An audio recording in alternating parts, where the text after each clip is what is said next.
Hi welcome back to learners. ഇന്ന് class 9 ഫിസിക്സിലെ work and energy എന്ന് പറയുന്ന ചാപ്റ്ററാണ് നമ്മൾ പഠിക്കാൻ പോകുന്നത്. പ്രവൃത്തിയും ഊർജവും. ആക്ച്വലി ഈ ഒരു ചാപ്റ്ററിൽ നമ്മൾ പ്രധാനമായിട്ടും പഠിക്കുന്നത് വർക്കിനെ കുറിച്ച് പഠിക്കും, അതുപോലെ തന്നെ എനർജിയെ കുറിച്ച് പഠിക്കും. അതുകൂടാതെ നമ്മൾ പവറിനെ കുറിച്ചും പഠിക്കും. എന്തിനൊക്കെ കുറിച്ച് പഠിക്കും? Work, energy, power. പ്രവൃത്തിയെ കുറിച്ച് പഠിക്കും, ഊർജത്തെക്കുറിച്ച് പഠിക്കും, അതുപോലെ തന്നെ പവറിനെ കുറിച്ച് പഠിക്കും. ഓക്കെ, അപ്പോൾ ഈ ഒരു ചാപ്റ്ററിൻ്റെ ഹെഡിങ് തന്നെ നിങ്ങൾ ഒന്ന് മാറ്റണം. വർക്ക് ആൻഡ് എനർജി അല്ല, വർക്ക്, എനർജി ആൻഡ് പവർ ആണ്.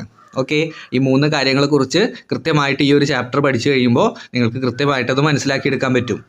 ആദ്യം തന്നെ നമ്മൾ വർക്കിൻ്റെ ഡെഫിനിഷനാണ് പഠിക്കാൻ വേണ്ടി പോകുന്നത്. നോക്കിയേ, work is said to be done by a force if there is a displacement for the object in the direction of the applied force.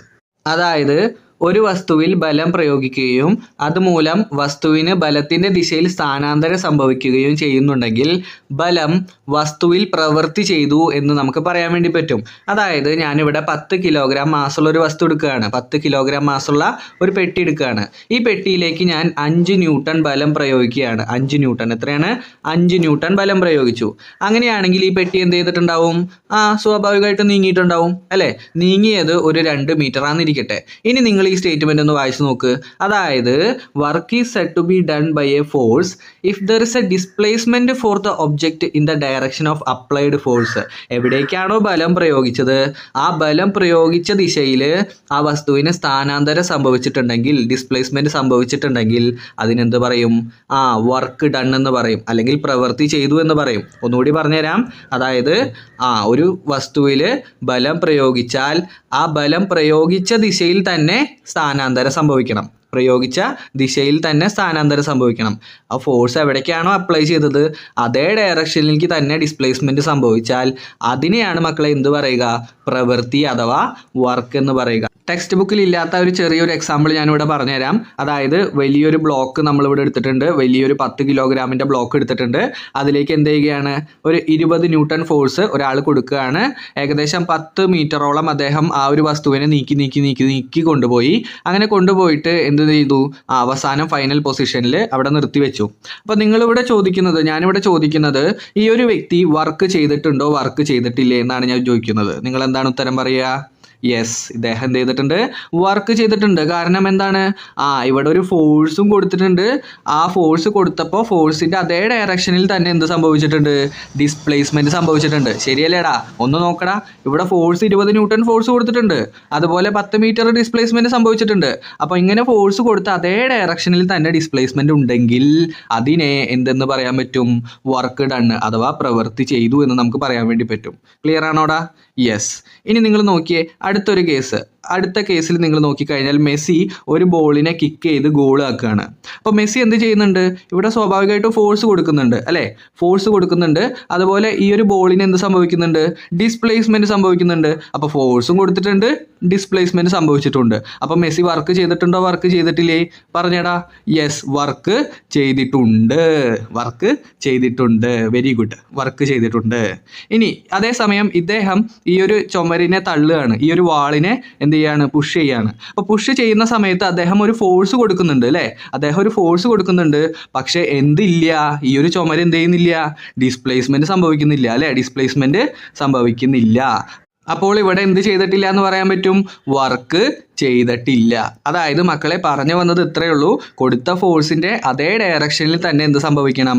Displacement സംഭവിക്കണം. കൊടുത്ത ബലത്തിൻ്റെ അതേ ദിശയിൽ തന്നെ എന്ത് സംഭവിക്കണം? സ്ഥാനാന്തരം സംഭവിച്ചാൽ മാത്രമേ അവിടെ പ്രവൃത്തി ചെയ്തു എന്ന് നമുക്ക് പറയാൻ വേണ്ടി പറ്റുള്ളൂ. ക്ലിയർ ആണെന്ന് വിചാരിക്കുന്നു. അങ്ങനെയാണെങ്കിൽ മെസ്സി വർക്ക് ചെയ്തിട്ടുണ്ട്. ഈ ഒരു വ്യക്തി എന്ത് ചെയ്തിട്ടില്ല? വർക്ക് ചെയ്തിട്ടില്ല. ഇനി നിങ്ങളുടെ ടെക്സ്റ്റ് ബുക്കിൽ 4 ചിത്രത്തിലേക്കാണ് ഞാൻ കിടക്കുന്നത്. ഓരോരോ ചിത്രങ്ങളിലും വർക്ക് ഡൺ എത്രയാണെന്നാണ് ചോദിച്ചിരിക്കുന്നത്. വർക്ക് ചെയ്തിട്ടുണ്ടോ, വർക്ക് ചെയ്തിട്ടില്ല എന്നാണ് ചോദിച്ചിരിക്കുന്നത്. സോ ഫസ്റ്റ് ചിത്രത്തിലേക്ക് നോക്കിക്കഴിഞ്ഞാൽ അദ്ദേഹം ഈ ഒരു ചാക്കിനെ മുകളിലേക്ക് എടുത്ത് കൊണ്ടുപോകുന്നുണ്ട്. അപ്പോൾ ആ ഒരു ചാക്കിൽ എന്ത് ചെയ്യുന്നുണ്ട്? ഫോഴ്സ് കൊടുക്കുന്നുണ്ട് അല്ലേ? ആ ഒരു സഞ്ചിയിൽ ഫോഴ്സ് കൊടുക്കുന്നുണ്ട്. അതുപോലെ തന്നെ അദ്ദേഹം മുകളിലേക്ക് കയറി പോകുന്നതുകൊണ്ട് അദ്ദേഹത്തിന് എന്തുണ്ട്? ഡിസ്പ്ലേസ്മെൻറ്റ് സംഭവിച്ചിട്ടുണ്ട്. അപ്പോൾ മക്കളെ നിങ്ങൾ മനസ്സിലാക്കി വയ്ക്കുക, ഫോഴ്സും ഡിസ്പ്ലേസ്മെൻറ്റും സംഭവിച്ചിട്ടുണ്ടെങ്കിൽ അദ്ദേഹം എന്ത് ചെയ്യുന്നുണ്ട്? വർക്ക് ചെയ്യുന്നുണ്ടെന്ന് പറയാൻ പറ്റും. ഇനി അടുത്തത് ഇതുപോലെ നിങ്ങളുടെ ക്ലാസ്സിലെ ഒരു കുട്ടി എന്ത് ചെയ്യുകയാണ്, വലിയൊരു പാറക്കല്ലിനെ തള്ളുകയാണെങ്കിൽ അവിടെ എന്തുണ്ട്, ഫോഴ്സ് കൊടുത്തിട്ടുണ്ട്, പക്ഷേ ഡിസ്പ്ലേസ്മെന്റ് സംഭവിക്കുന്നില്ല അല്ലെ. നിങ്ങളൊന്ന് ആലോചിച്ച് നോക്കിയേ, ഈ ഒരു ചെറിയ കുട്ടി എന്ത് ചെയ്യുകയാണ്, വലിയൊരു കല്ലിനെ തള്ളുന്നു. ഇമ്പോസിബിൾ അല്ലേ അത്? യെസ്. അപ്പോൾ ആ ഒരു കല്ലിന് എന്ത് ചെയ്യുന്നില്ല, ഡിസ്പ്ലേസ്മെന്റ് ഇല്ല. ഡിസ്പ്ലേസ്മെന്റ് അഥവാ എസ് ഇല്ല എന്ന് നമുക്ക് പറയാൻ പറ്റും. സോ അവിടെ എന്ത് ചെയ്തിട്ടില്ല, വർക്ക് ചെയ്തിട്ടില്ല. റെഡി. ഇനി അടുത്തത് മൂന്നാമത്തെ സിറ്റുവേഷനിലേക്ക് പോകുമ്പോൾ ആ ഒരു മനുഷ്യൻ ട്രോളിയെ എന്ത് ചെയ്യുകയാണ്, ട്രോളിയെ പുഷ് ചെയ്യുകയാണ് അല്ലേ, ട്രോളിയെ പുഷ് ചെയ്യുകയാണ്. അപ്പോൾ അദ്ദേഹം സ്വാഭാവികമായിട്ടൊരു ഫോഴ്സ് കൊടുത്തിട്ടുണ്ട്. അതുപോലെ ആ ഒരു ട്രോളിക്ക് എന്തുണ്ട്, ഡിസ്പ്ലേസ്മെന്റ് സംഭവിച്ചിട്ടുണ്ട്. അങ്ങനെയാണെങ്കിൽ വർക്ക് ചെയ്തിട്ടുണ്ടോ, ചെയ്തിട്ടില്ലേ? നിങ്ങൾ തന്നെ പറയും. യെസ്, വർക്ക് ചെയ്തിട്ടുണ്ട് അല്ലേ. കാരണം ഫോഴ്സ് കൊടുത്തിട്ടുമുണ്ട്, ആ ഫോഴ്സിന്റെ അതേ ഡയറക്ഷനിൽ തന്നെ ഡിസ്പ്ലേസ്മെന്റ് സംഭവിച്ചിട്ടുണ്ട്. റെഡി. ഇനി അടുത്ത നാലാമത്തെ ചിത്രത്തിലേക്ക് നോക്കിക്കഴിഞ്ഞാൽ മക്കളെ നിങ്ങൾ കൃത്യമായിട്ട് ശ്രദ്ധിക്കണം. നാലാമത്തെ ചിത്രത്തിൽ ആ ഒരു വ്യക്തി എന്ത് ചെയ്യുകയാണ്, യെസ്, ഒരു ഫോഴ്സ് മുകളിലേക്ക് ആ ഒരു ചാക്കിലേക്ക് ആ ഒരു ഫോഴ്സ് കൊടുത്തിട്ടുണ്ട്. പക്ഷേ അദ്ദേഹം അവിടെ തന്നെ നിൽക്കുകയാണ്, സ്റ്റാൻഡിങ് ലൈക്ക് ദാറ്റ്. അപ്പോൾ അദ്ദേഹം അവിടെ തന്നെ നിൽക്കുകയാണെങ്കിൽ അവിടെ ഒരു ഫോഴ്സ് കൊടുത്തിട്ടുണ്ട്, പക്ഷെ എന്തില്ല, ഡിസ്പ്ലേസ്മെന്റ് അഥവാ എസ് ഇല്ല. അപ്പോൾ ഡിസ്പ്ലേസ്മെന്റ് ഇല്ല എന്ന് പറഞ്ഞു കഴിഞ്ഞാൽ മക്കളെ നിങ്ങൾ മനസ്സിലാക്കി വെക്കണം, അവിടെ എന്ത് ചെയ്തിട്ടില്ല, വർക്ക് ചെയ്തിട്ടില്ല. അപ്പോൾ ഏതൊക്കെ കേസിലാണ് വർക്ക് ചെയ്തിട്ടുള്ളതെന്ന് ചോദിക്കും. അപ്പോൾ ഏതൊക്കെ കേസിലാണ് വർക്ക് ചെയ്തിട്ടുള്ളത്? യെസ്, ഫസ്റ്റ് ചിത്രത്തിലും അതുപോലെ തന്നെ മൂന്നാമത്തെ ചിത്രത്തിലാണ് വർക്ക് ചെയ്തതായിട്ട് കാണപ്പെടുന്നത്. അപ്പോൾ നിങ്ങൾ മനസ്സിലാക്കി വെക്കേണ്ട കാര്യം ഇത്രയേ ഉള്ളൂ, രണ്ടും വേണം. എന്ത് വേണം? ഫോഴ്സും വേണം, ഡിസ്പ്ലേസ്മെന്റും വേണം. ഫോഴ്സിന്റെ ഡയറക്ഷനിൽ ഡിസ്പ്ലേസ്മെന്റും ഉണ്ടെങ്കിൽ മാത്രമേ അവിടെ പ്രവൃത്തി ചെയ്തു അഥവാ വർക്ക് ചെയ്തു എന്ന് നമുക്ക് പറയാൻ വേണ്ടി പറ്റുള്ളൂ. ഇനി നിങ്ങളുടെ ടെക്സ്റ്റ് ബുക്കിൽ ചോദിച്ചിട്ടുള്ള ഒരു കാര്യമാണ്, what are the factors that influencing the work done. അതായത് പ്രവൃത്തിയെ സ്വാധീനിക്കുന്ന ഘടകങ്ങളാണ് ചോദിച്ചിരിക്കുന്നത്. അപ്പോൾ നിങ്ങൾക്ക് മനസ്സിലായിട്ടുണ്ടാവും, ഇപ്പോൾ രണ്ട് ഘടകങ്ങളാണ് എന്ത് ചെയ്യുന്നത്, ഇൻഫ്ലുവൻസ് ചെയ്യുന്നത്. First one is force. ആദ്യത്തേത് ഫോഴ്സ് ആണ്. രണ്ടാമത്തേത് ഏതാണ്? യെസ്, ഡിസ്പ്ലേസ്മെന്റ് ആണ് കേട്ടോ. അപ്പോൾ അവിടെ എഴുതി വെക്കണം, ഡിസ്പ്ലേസ്മെന്റ് അഥവാ സ്ഥാനാന്തരം എന്ന് എഴുതി വെക്കണം. ക്ലിയർ? അപ്പോൾ മലയാളം മീഡിയം കുട്ടികളാണെങ്കിൽ ഒന്നാമത് സ്വാധീനിക്കുന്ന ഘടകം ബലവും രണ്ടാമത് സ്വാധീനിക്കുന്നത് സ്ഥാനാന്തരവുമാണ്. ഓക്കെ, അപ്പോൾ അതവിടെ കൃത്യമായിട്ട് എഴുതി വെക്കുക. ഇനി നമ്മൾ പറയുന്നത് വർക്കിന്റെ ഇക്വേഷൻ ആണ്. വർക്കിന്റെ ഇക്വേഷൻ. അപ്പോൾ വർക്ക് എന്ന് പറഞ്ഞു കഴിഞ്ഞാൽ ഇവിടെ ഒരു യെല്ലോ ബോക്സിൽ നമ്മൾ കൊടുത്തിട്ടുണ്ട്, work done is measured as the product of force applied and the displacement of the object in the direction of applied force. എവിടേക്കാണോ ഫോഴ്സ് കൊടുത്തത് അതിന്റെ ഡയറക്ഷനിലുള്ള ഡിസ്പ്ലേസ്മെന്റിന്റെ പ്രോഡക്റ്റ് ആണ്. അതായത് മക്കളെ നിങ്ങൾ പഠിച്ചു വെക്കേണ്ടത് ഇത്രയേ ഉള്ളൂ, ഈ ഒരു പ്രവൃത്തിയുടെ ഇക്വേഷൻ പഠിച്ചു വെക്കുക. പ്രവൃത്തി അഥവാ വർക്ക് ഡണ്ണിന്റെ ഇക്വേഷൻ പഠിച്ചു വെക്കുക. ഞാൻ പറയുന്നത് മാത്രം പഠിച്ചു വെച്ചാൽ മതി. വർക്ക് ഡൺ എന്ന് പറഞ്ഞു കഴിഞ്ഞാൽ that is force into displacement. ഏതാണ്? Force into displacement. അപ്പോൾ ഈ ഇക്വേഷൻ എല്ലാവരും പഠിച്ചു വെക്കുക. അതായത് പ്രവൃത്തി എന്ന് പറഞ്ഞു കഴിഞ്ഞാൽ ബലം ഇൻറ്റു സ്ഥാനാന്തരം, ബലം ഇൻറ്റു സ്ഥാനാന്തരം. ഓക്കെ, അപ്പോൾ ആ ഇക്വേഷൻ എല്ലാവരും കൃത്യമായിട്ട് പഠിച്ചു വെക്കുക. പ്രവൃത്തി ഈക്വൽ ടു ബലം ഇൻറ്റു സ്ഥാനാന്തരം. നമ്മൾ ഷോർട്ട് ആക്കിയിട്ട് ഈ ഒരു ഇക്വേഷനെ പറയുന്നത് W equal to F into S എന്നാണ്, അല്ലെങ്കിൽ എഫ് ഡോട്ട് എസ് എന്നൊക്കെ പറയും. F into S. എഫ് എന്ന് പറഞ്ഞു കഴിഞ്ഞാൽ എന്താണ്? ഫോഴ്സ് ആണ്, ബലമാണ്. എസ് എന്ന് പറഞ്ഞു കഴിഞ്ഞാൽ എന്താണ്? ഡിസ്പ്ലേസ്മെന്റ് ആണ്. അപ്പോൾ ഈ ഒരു ഇക്വേഷൻ നിങ്ങൾ എഴുതി തന്നെ പഠിക്കണം. വർക്ക് ഡൺ എന്ന് പറഞ്ഞു കഴിഞ്ഞാൽ ഫോഴ്സ് ഇൻറ്റു ഡിസ്പ്ലേസ്മെന്റ്. വർക്ക് എന്ന് പറഞ്ഞു കഴിഞ്ഞാൽ ഫോഴ്സ് ഇൻറ്റു ഡിസ്പ്ലേസ്മെന്റ്. ഇപ്പം തന്നെ പറഞ്ഞു പഠിക്കുക. വർക്ക് എന്ന് പറഞ്ഞു കഴിഞ്ഞാൽ ഫോഴ്സ് ഇൻറ്റു ഡിസ്പ്ലേസ്മെന്റ്. വർക്ക് എന്ന് പറഞ്ഞു കഴിഞ്ഞാൽ എന്താണ്? Yes, force into displacement. ഇതിൻ്റെ കൂടെ തന്നെ നിങ്ങൾ വർക്കിൻ്റെ യൂണിറ്റും കൂടി അറിഞ്ഞിരിക്കണം. വർക്കിൻ്റെ യൂണിറ്റ് എന്ന് പറയുന്നത് നിങ്ങൾക്ക് ഇവിടെ ഈ ഇക്വേഷനിൽ നിന്ന് കിട്ടും, ന്യൂട്ടൺ മീറ്റർ എന്നാണ് കിട്ടുന്നത്. പക്ഷേ നമ്മൾ ജനറലി ഉപയോഗിക്കുന്നത് ജൂൾ എന്ന് പറയുന്ന ആ ഒരു യൂണിറ്റ് ആണ്. അപ്പോൾ നിങ്ങൾ പഠിക്കുമ്പോൾ പഠിക്കേണ്ടത് ജൂൾ എന്ന് പറയുന്ന യൂണിറ്റ് ആണ് പഠിക്കേണ്ടത്. ഓക്കെ, ജെയിംസ് പ്രെസ്കോട്ട് ജൂൾ എന്ന് പറയുന്ന സയന്റിസ്റ്റിന്റെ ഒരു ആദരസൂചകമായിട്ടാണ് ഇവിടെ കൊടുത്തിരിക്കുന്നത്. സോ നിങ്ങൾ പഠിച്ചു വെക്കുക, വർക്കിൻ്റെ ഇക്വേഷൻ ഫോഴ്സ് ഇൻറ്റു ഡിസ്പ്ലേസ്മെന്റ് ആണ്. അതുപോലെ വർക്കിൻ്റെ യൂണിറ്റ് എന്ന് പറയുന്നത് ജൂൾ ആണ്. ഇനി നിങ്ങളുടെ ടെക്സ്റ്റ് ബുക്കിലെ ഒരു സിറ്റുവേഷനിലേക്ക് നമുക്ക് പോകാം. ഈ ഒരു ചോദ്യം നമുക്ക് ഇപ്പോൾ പഠിച്ച ഇക്വേഷൻ വെച്ചിട്ട് നമുക്ക് ചെയ്യാൻ വേണ്ടി പറ്റും.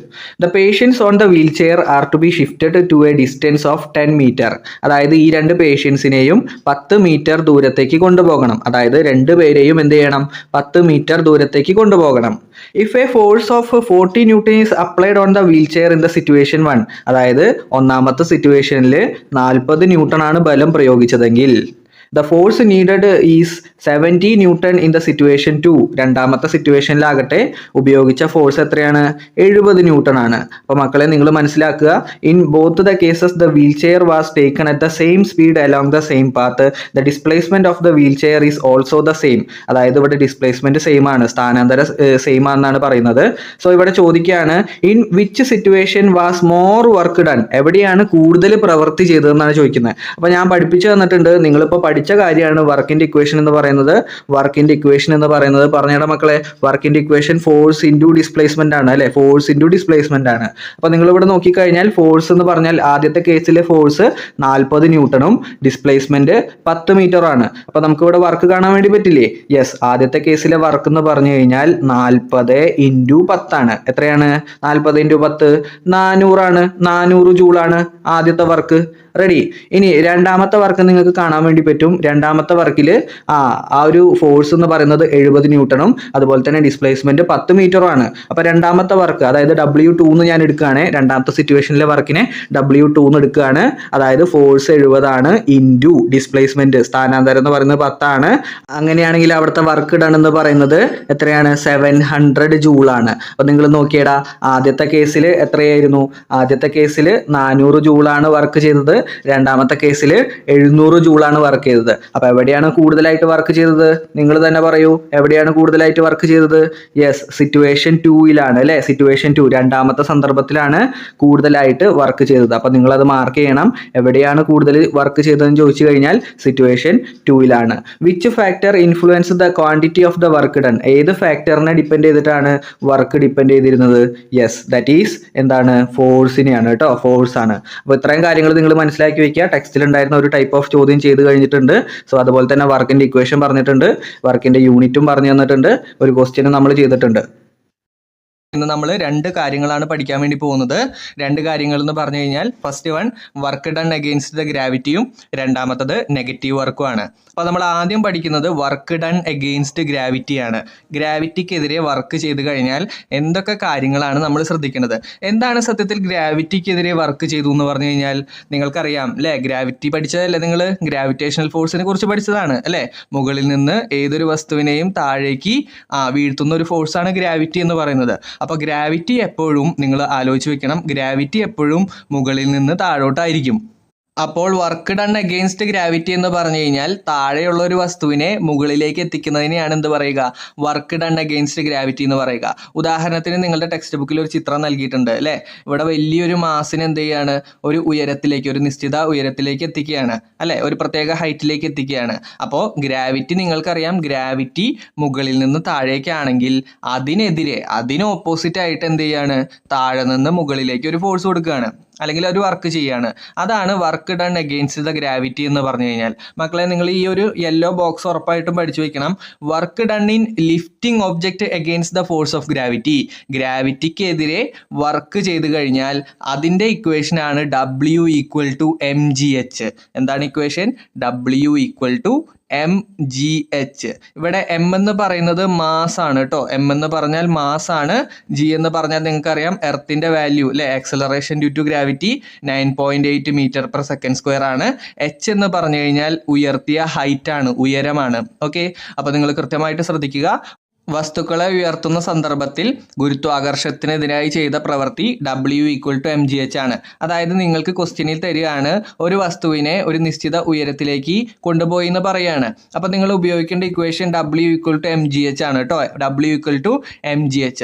മനസ്സിലാവാത്തവരുണ്ടെങ്കിൽ നമ്മൾ ചോദ്യം ചെയ്യുമ്പോൾ കൃത്യമായിട്ട് നിങ്ങൾക്ക് മനസ്സിലായിക്കോളും. ഓക്കെ, അപ്പം നിങ്ങൾ ഈ ഒരു യെല്ലോ ബോക്സ് ഉറപ്പായിട്ടും പഠിച്ചു വെക്കണം. ആ ഇക്വേഷൻ നിങ്ങൾ എഴുതി തന്നെ പഠിക്കണം. Okay, W=mgh.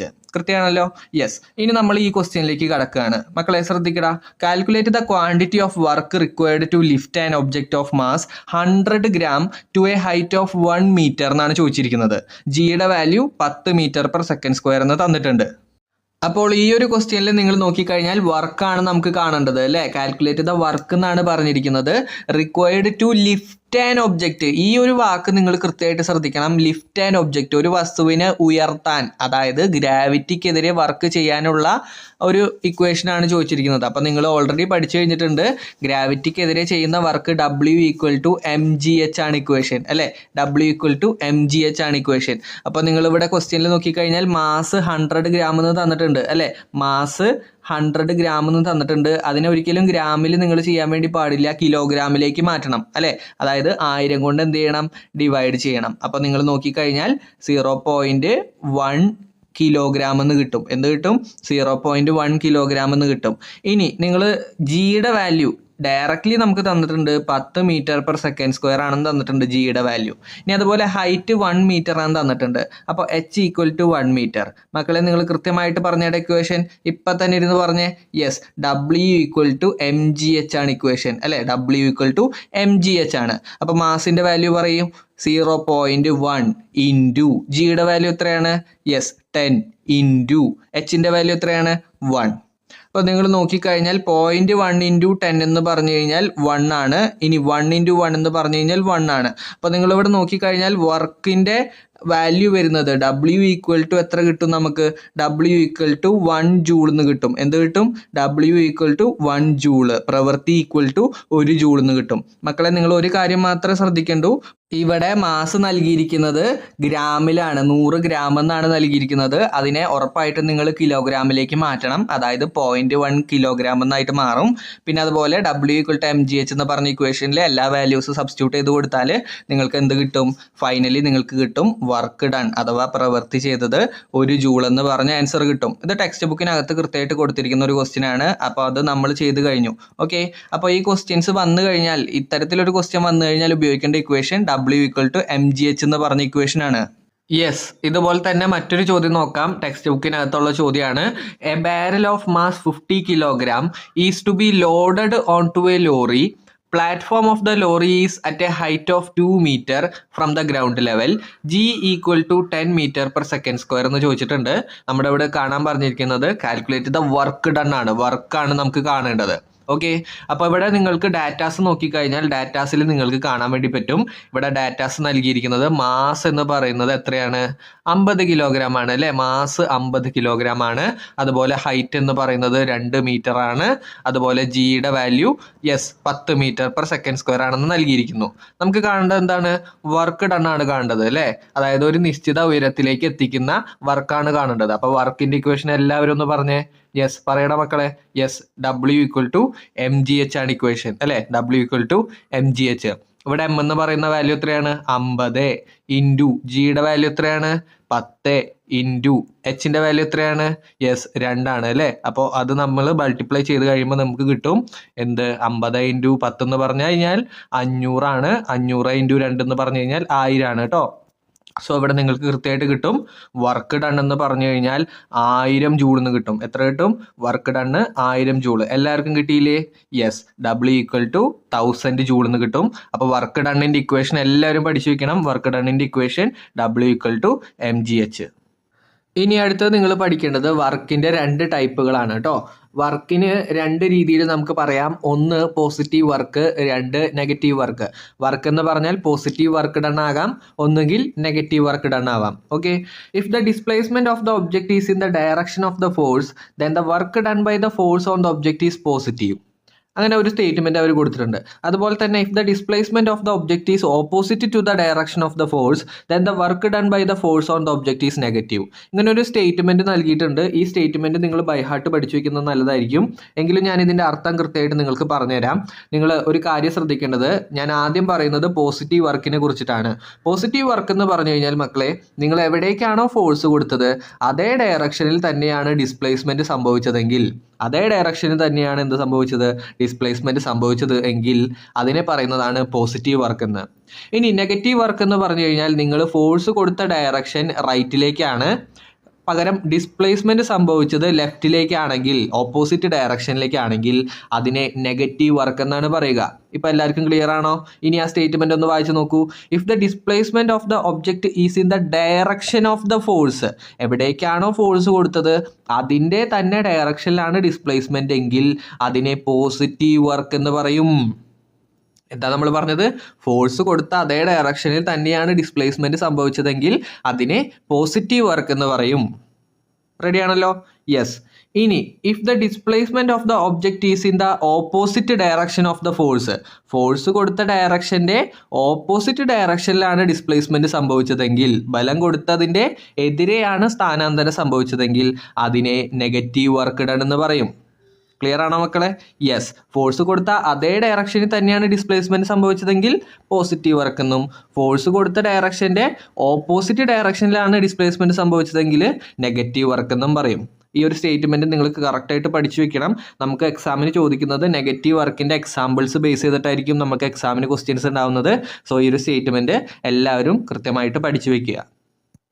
ഇനി അടുത്തത് ഓരോ എക്സാമ്പിൾസ് ഇവിടെ കൊടുത്തിട്ടുണ്ട്. നമ്മളോട് പറയാനാണ് പറഞ്ഞിരിക്കുന്നത് പോസിറ്റീവ് ആണോ നെഗറ്റീവ് വർക്ക് ആണോ എന്ന് പറയണം. Okay.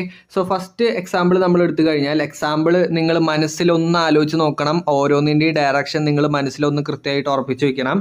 The work done by the force of gravity on a stone when it is thrown up.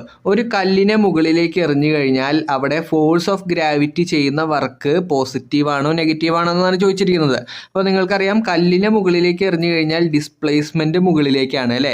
കല്ല് മുകളിലേക്കല്ലേ പോവുക, അതുകൊണ്ട് ഡിസ്പ്ലേസ്മെന്റ് മുകളിലേക്കാണ്. പക്ഷേ ഗ്രാവിറ്റി ചെയ്ത വർക്കാണ് നമുക്ക് വേണ്ടത്.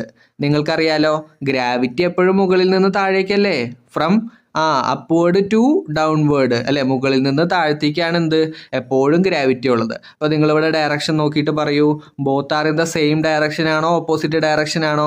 യെസ്, ഉറപ്പായിട്ടും ഓപ്പോസിറ്റ് ഡയറക്ഷൻ ആണ് അല്ലേ? കാരണം ഡിസ്പ്ലേസ്മെന്റ് മുകളിലേക്കാണ്, അതുപോലെ തന്നെ ഗ്രാവിറ്റി താഴേക്കാണ്. രണ്ടും ഓപ്പോസിറ്റ് ഡയറക്ഷനിലാണ്. അപ്പോൾ നമുക്കിവിടെ എഴുതാം ഓപ്പോസിറ്റ് ഡയറക്ഷൻ എന്ന് എഴുതാൻ വേണ്ടി പറ്റും. ശരിയല്ലടാ? Yes, opposite direction.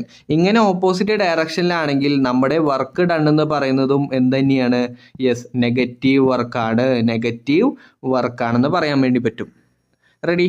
ഇനി അടുത്ത എക്സാമ്പിളിലേക്ക് പോയി കഴിഞ്ഞാൽ അടുത്ത എക്സാമ്പിൾ അവർ പറയുന്നു the work done on the stone by the applied force when we throw a stone upwards.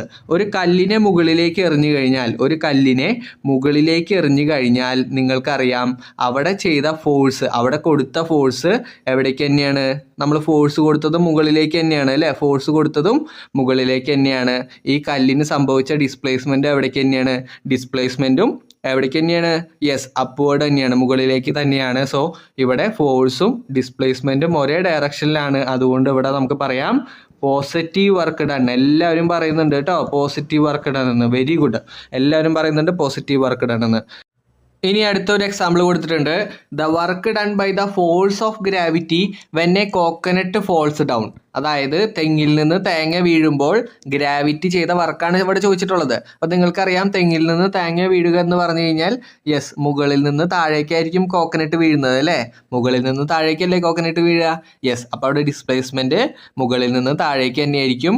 അതുപോലെ അവിടെ ഗ്രാവിറ്റി അവിടെ നിന്ന് എവിടേക്കാണ്? അതുപോലെ യെസ്, ഗ്രാവിറ്റിയും മുകളിൽ നിന്ന് താഴേക്ക് തന്നെയാണ് അല്ലേ?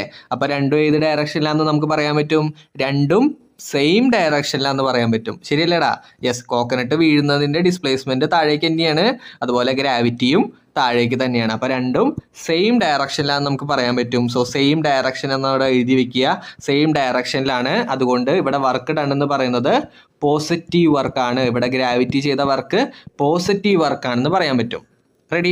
ഇനി അടുത്ത എക്സാമ്പിളിലേക്ക് പോയി കഴിഞ്ഞാൽ അടുത്ത എക്സാമ്പിൾ ഇതാണ് the work done by the force applied by a crane on the object while lifting it. ഒരു ക്രെയിൻ ഉപയോഗിച്ചുകൊണ്ട് ഒരു വസ്തുവിനെ ലിഫ്റ്റ് ചെയ്യാണ്, ഒരു വസ്തുവിനെ ഒരു നിശ്ചിത ഉയരത്തിലേക്ക് എത്തിക്കുകയാണ്, ഒരു ഹൈറ്റിലേക്ക് എത്തിക്കുകയാണ്. അപ്പോൾ ഡിസ്പ്ലേസ്മെന്റ് നിങ്ങൾക്കറിയാം താഴെ നിന്ന് മുകളിലേക്കായിരിക്കും അല്ലേ? ഒരു വസ്തുവിനെ ഉയർത്തുക എന്ന് പറഞ്ഞു കഴിഞ്ഞാൽ താഴെ നിന്ന് മുകളിലേക്കാണ് അതിൻ്റെ ഡിസ്പ്ലേസ്മെന്റ്.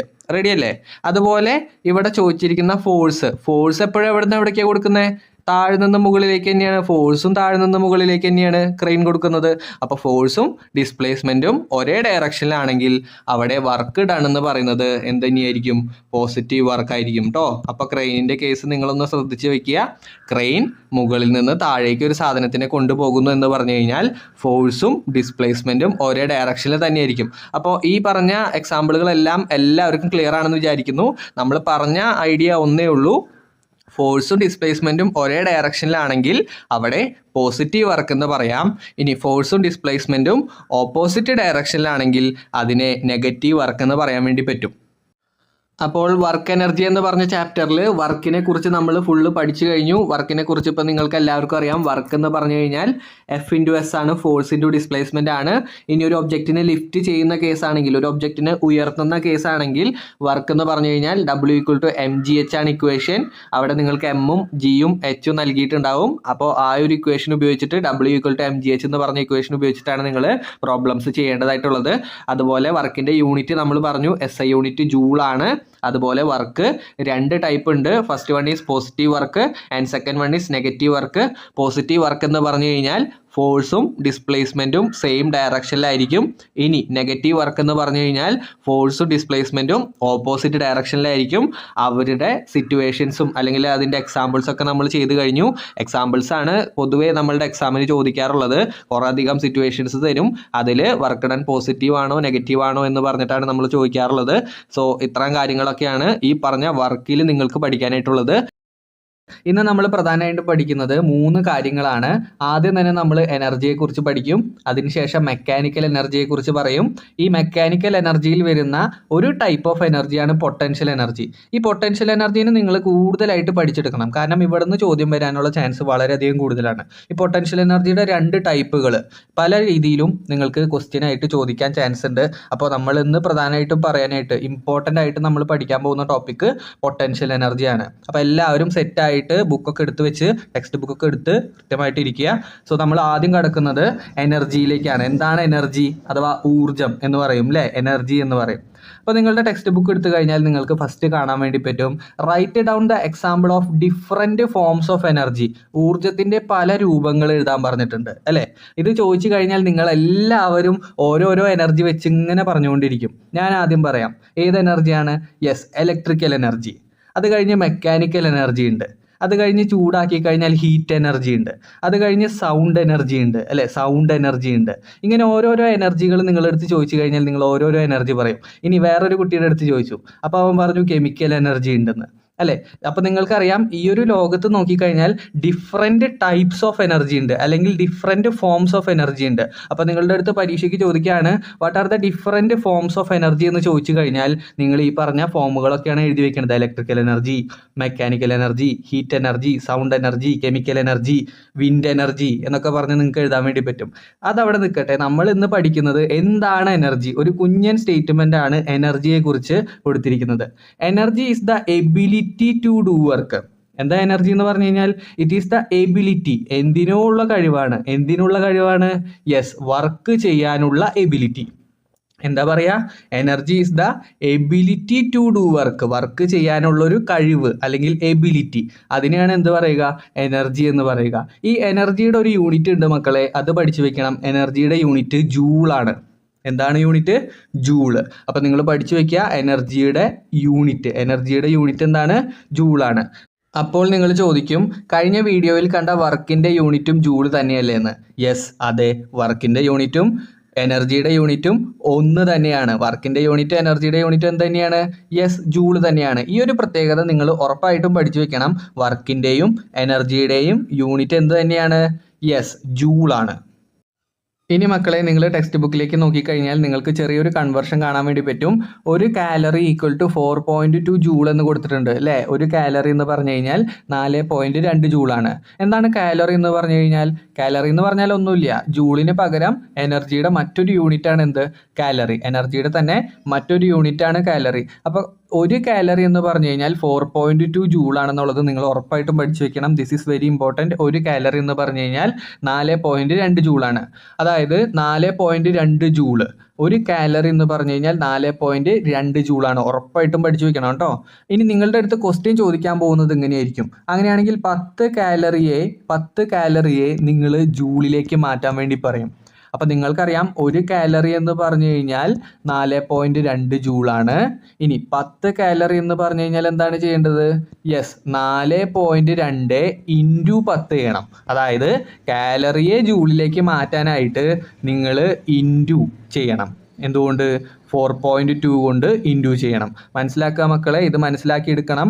കലോറിയെ എന്തിലേക്ക് മാറ്റണം എന്നുണ്ടെങ്കിൽ, കലോറിയെ എന്തിലേക്ക്, ജൂളിലേക്ക് മാറ്റണം എന്നുണ്ടെങ്കിൽ you have to multiply using what, multiply using 4.2. എന്തുകൊണ്ട് മൾട്ടിപ്ലൈ ചെയ്യണം? 4.2 കൊണ്ട് മൾട്ടിപ്ലൈ ചെയ്യണം. This is the very important സംഭവം, നിങ്ങൾ ഉറപ്പായിട്ടും പഠിച്ചു വെക്കണം. കലോറിയെ ജൂളിലേക്ക് മാറ്റണം എന്നുണ്ടെങ്കിൽ you have to multiply with 4.2, 4.2 കൊണ്ട് നിങ്ങൾ മൾട്ടിപ്ലൈ ചെയ്യണം. ഓക്കെ, ഇനി നേരെ തിരിച്ചാണെങ്കിലോ, അതായത് ജൂളിനെ കലോറിയിലേക്ക് മാറ്റാനാണെങ്കിൽ you have to divide by 4.2. എന്ത് ചെയ്യണം? ഡിവൈഡ് ബൈ 4.2, 4.2 കൊണ്ട് ഡിവൈഡ് ചെയ്യണം. ഇപ്പോൾ ഈ ഒരു കാര്യം നിങ്ങൾ ഉറപ്പായിട്ടും പഠിച്ചു വെക്കുക. ജൂളിനെ കലോറിയിലേക്ക് മാറ്റാനാണെങ്കിൽ you have to divide by 4.2. അപ്പോൾ ഈ ഒരു ചെറിയ കാര്യം നിങ്ങൾ ഉറപ്പായിട്ടൊന്ന് പഠിച്ചു വെക്കണം. കാരണം ഇവിടെ നിന്ന് ക്വസ്റ്റ്യൻ ചോദിക്കാനുള്ള ചാൻസ് വളരെയധികം കൂടുതലാണ്. 1 മാർക്കിനുള്ള ക്വസ്റ്റ്യൻസ് ഒക്കെ ചോദിക്കാനേ സാധ്യതയുള്ളൂ. പക്ഷേ നിങ്ങൾ ആ ഒരു കൺവേർഷൻ ഉറപ്പായിട്ട് അറിഞ്ഞിരിക്കണം. നിങ്ങൾക്ക് ഇനി +1ലേക്കും +2ലേക്കും 10ാം ക്ലാസ്സിലേക്കൊക്കെ പോകുമ്പോൾ ഈ ഒരു കൺവേർഷൻ നിങ്ങൾക്ക് വളരെയധികം സിമ്പിളായിട്ട് കിട്ടണമെന്നുണ്ടെങ്കിൽ ഇപ്പം തന്നെ നിങ്ങൾ എന്ത് ചെയ്യണം? പഠിച്ച് ബേസ് ബിൽഡ് ചെയ്ത് പോകണം. ഇനി നമ്മുടെ മെയിൻ ടോപ്പിക് ആയിട്ടുള്ള മെക്കാനിക്കൽ എനർജിയിലേക്കാണ് നമ്മൾ കടക്കുന്നത്. എന്താണ് സത്യത്തിൽ mechanical energy? Mechanical energy is the energy that object acquire by virtue of their motion, position or configuration. അതായത് ഒരു വസ്തുവിന് മോഷൻ വഴിയോ പൊസിഷൻ വഴിയോ കോൺഫിഗറേഷൻ വഴിയോ എനർജി കിട്ടുകയാണെങ്കിൽ അത്തരം എനർജിയെ നമ്മൾ പൊതുവായിട്ട് പറയുന്ന ഒരു പേരാണ് എന്ത്? Yes, mechanical energy. ഏതൊക്കെ വഴി എനർജി കിട്ടാം? മോഷൻ വഴി കിട്ടാം, അല്ലെങ്കിൽ പൊസിഷൻ വഴി കിട്ടാം, അല്ലെങ്കിൽ കോൺഫിഗറേഷൻ വഴി കിട്ടാം. ഇങ്ങനെ 3 രീതിയിൽ ഒരു വസ്തുവിന് എനർജി കിട്ടുകയാണെങ്കിൽ അതിനെ മെക്കാനിക്കൽ എനർജി എന്ന് പറയാൻ വേണ്ടി പറ്റും.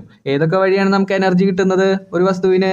യെസ്, മോഷൻ വഴി കിട്ടാം, പൊസിഷൻ വഴി കിട്ടാം, കോൺഫിഗറേഷൻ വഴി കിട്ടാം.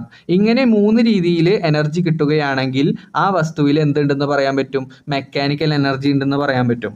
ഓക്കെ, ഈ പറഞ്ഞ മെക്കാനിക്കൽ എനർജിയുടെ 2 ടൈപ്പുകളാണ് നമുക്ക് പ്രധാനമായിട്ട് പഠിക്കാനുള്ളത്. ഇവിടെ നിന്നാണ് 99% ക്വസ്റ്റ്യൻസും ചോദിക്കുന്നത്. ഈ പറഞ്ഞ 2 ടൈപ്പ് മെക്കാനിക്കൽ എനർജിയിൽ നിന്ന്. ഏതാണ്?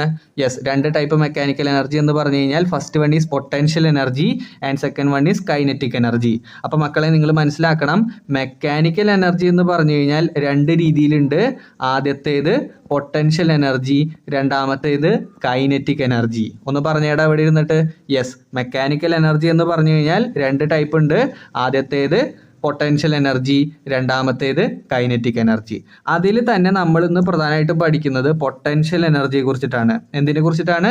പൊട്ടൻഷ്യൽ എനർജിയെ കുറിച്ചിട്ടാണ് നമ്മൾ കൂടുതലായിട്ട് പഠിക്കുന്നത്. കാരണം നിങ്ങളുടെ പുതിയ ടെക്സ്റ്റ് ബുക്കിൽ നോക്കി കഴിഞ്ഞപ്പോൾ ഒരുപാടധികം പുതിയ കോൺസെപ്റ്റുകൾ കൊണ്ടുവച്ചിട്ടുണ്ട്. അതായത് പൊട്ടൻഷ്യൽ എനർജി 2 ടൈപ്പ് ഉണ്ട് എന്നൊക്കെ പറഞ്ഞിട്ട് കൊടുത്തിട്ടുണ്ട്. അപ്പം നിങ്ങൾ മനസ്സിലാക്കുക, മെക്കാനിക്കൽ എനർജി 2 രീതിയിലുണ്ട്, 2 ടൈപ്പുകളുണ്ട്. ഏതൊക്കെ? യെസ്, ആദ്യത്തേത് പൊട്ടൻഷ്യൽ എനർജി, രണ്ടാമത്തേത് kinetic energy. Yes, potential energy. Potential energy is the energy possessed by the object due to their position or configuration.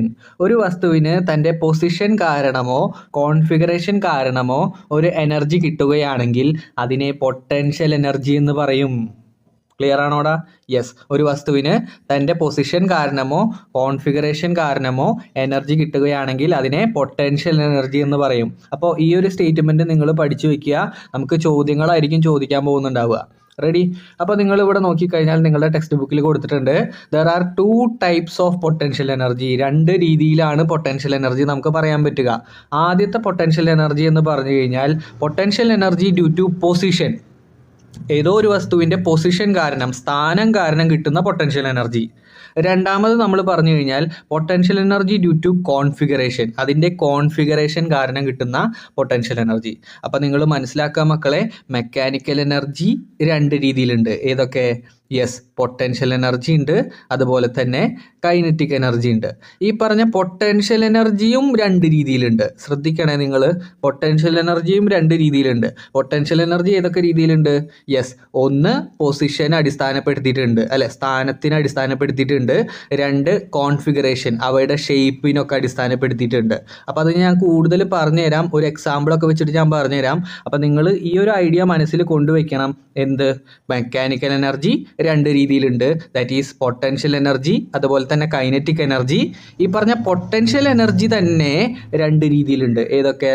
Position കാരണം കിട്ടാം, അല്ലെങ്കിൽ കോൺഫിഗറേഷൻ കാരണം കിട്ടാം. എന്തൊക്കെ കാരണം കിട്ടാം? യെസ്, പൊസിഷൻ കാരണം പൊട്ടൻഷ്യൽ എനർജി കിട്ടാം, അല്ലെങ്കിൽ അതിൻ്റെ കോൺഫിഗറേഷൻ കാരണം പൊട്ടൻഷ്യൽ എനർജി കിട്ടാം.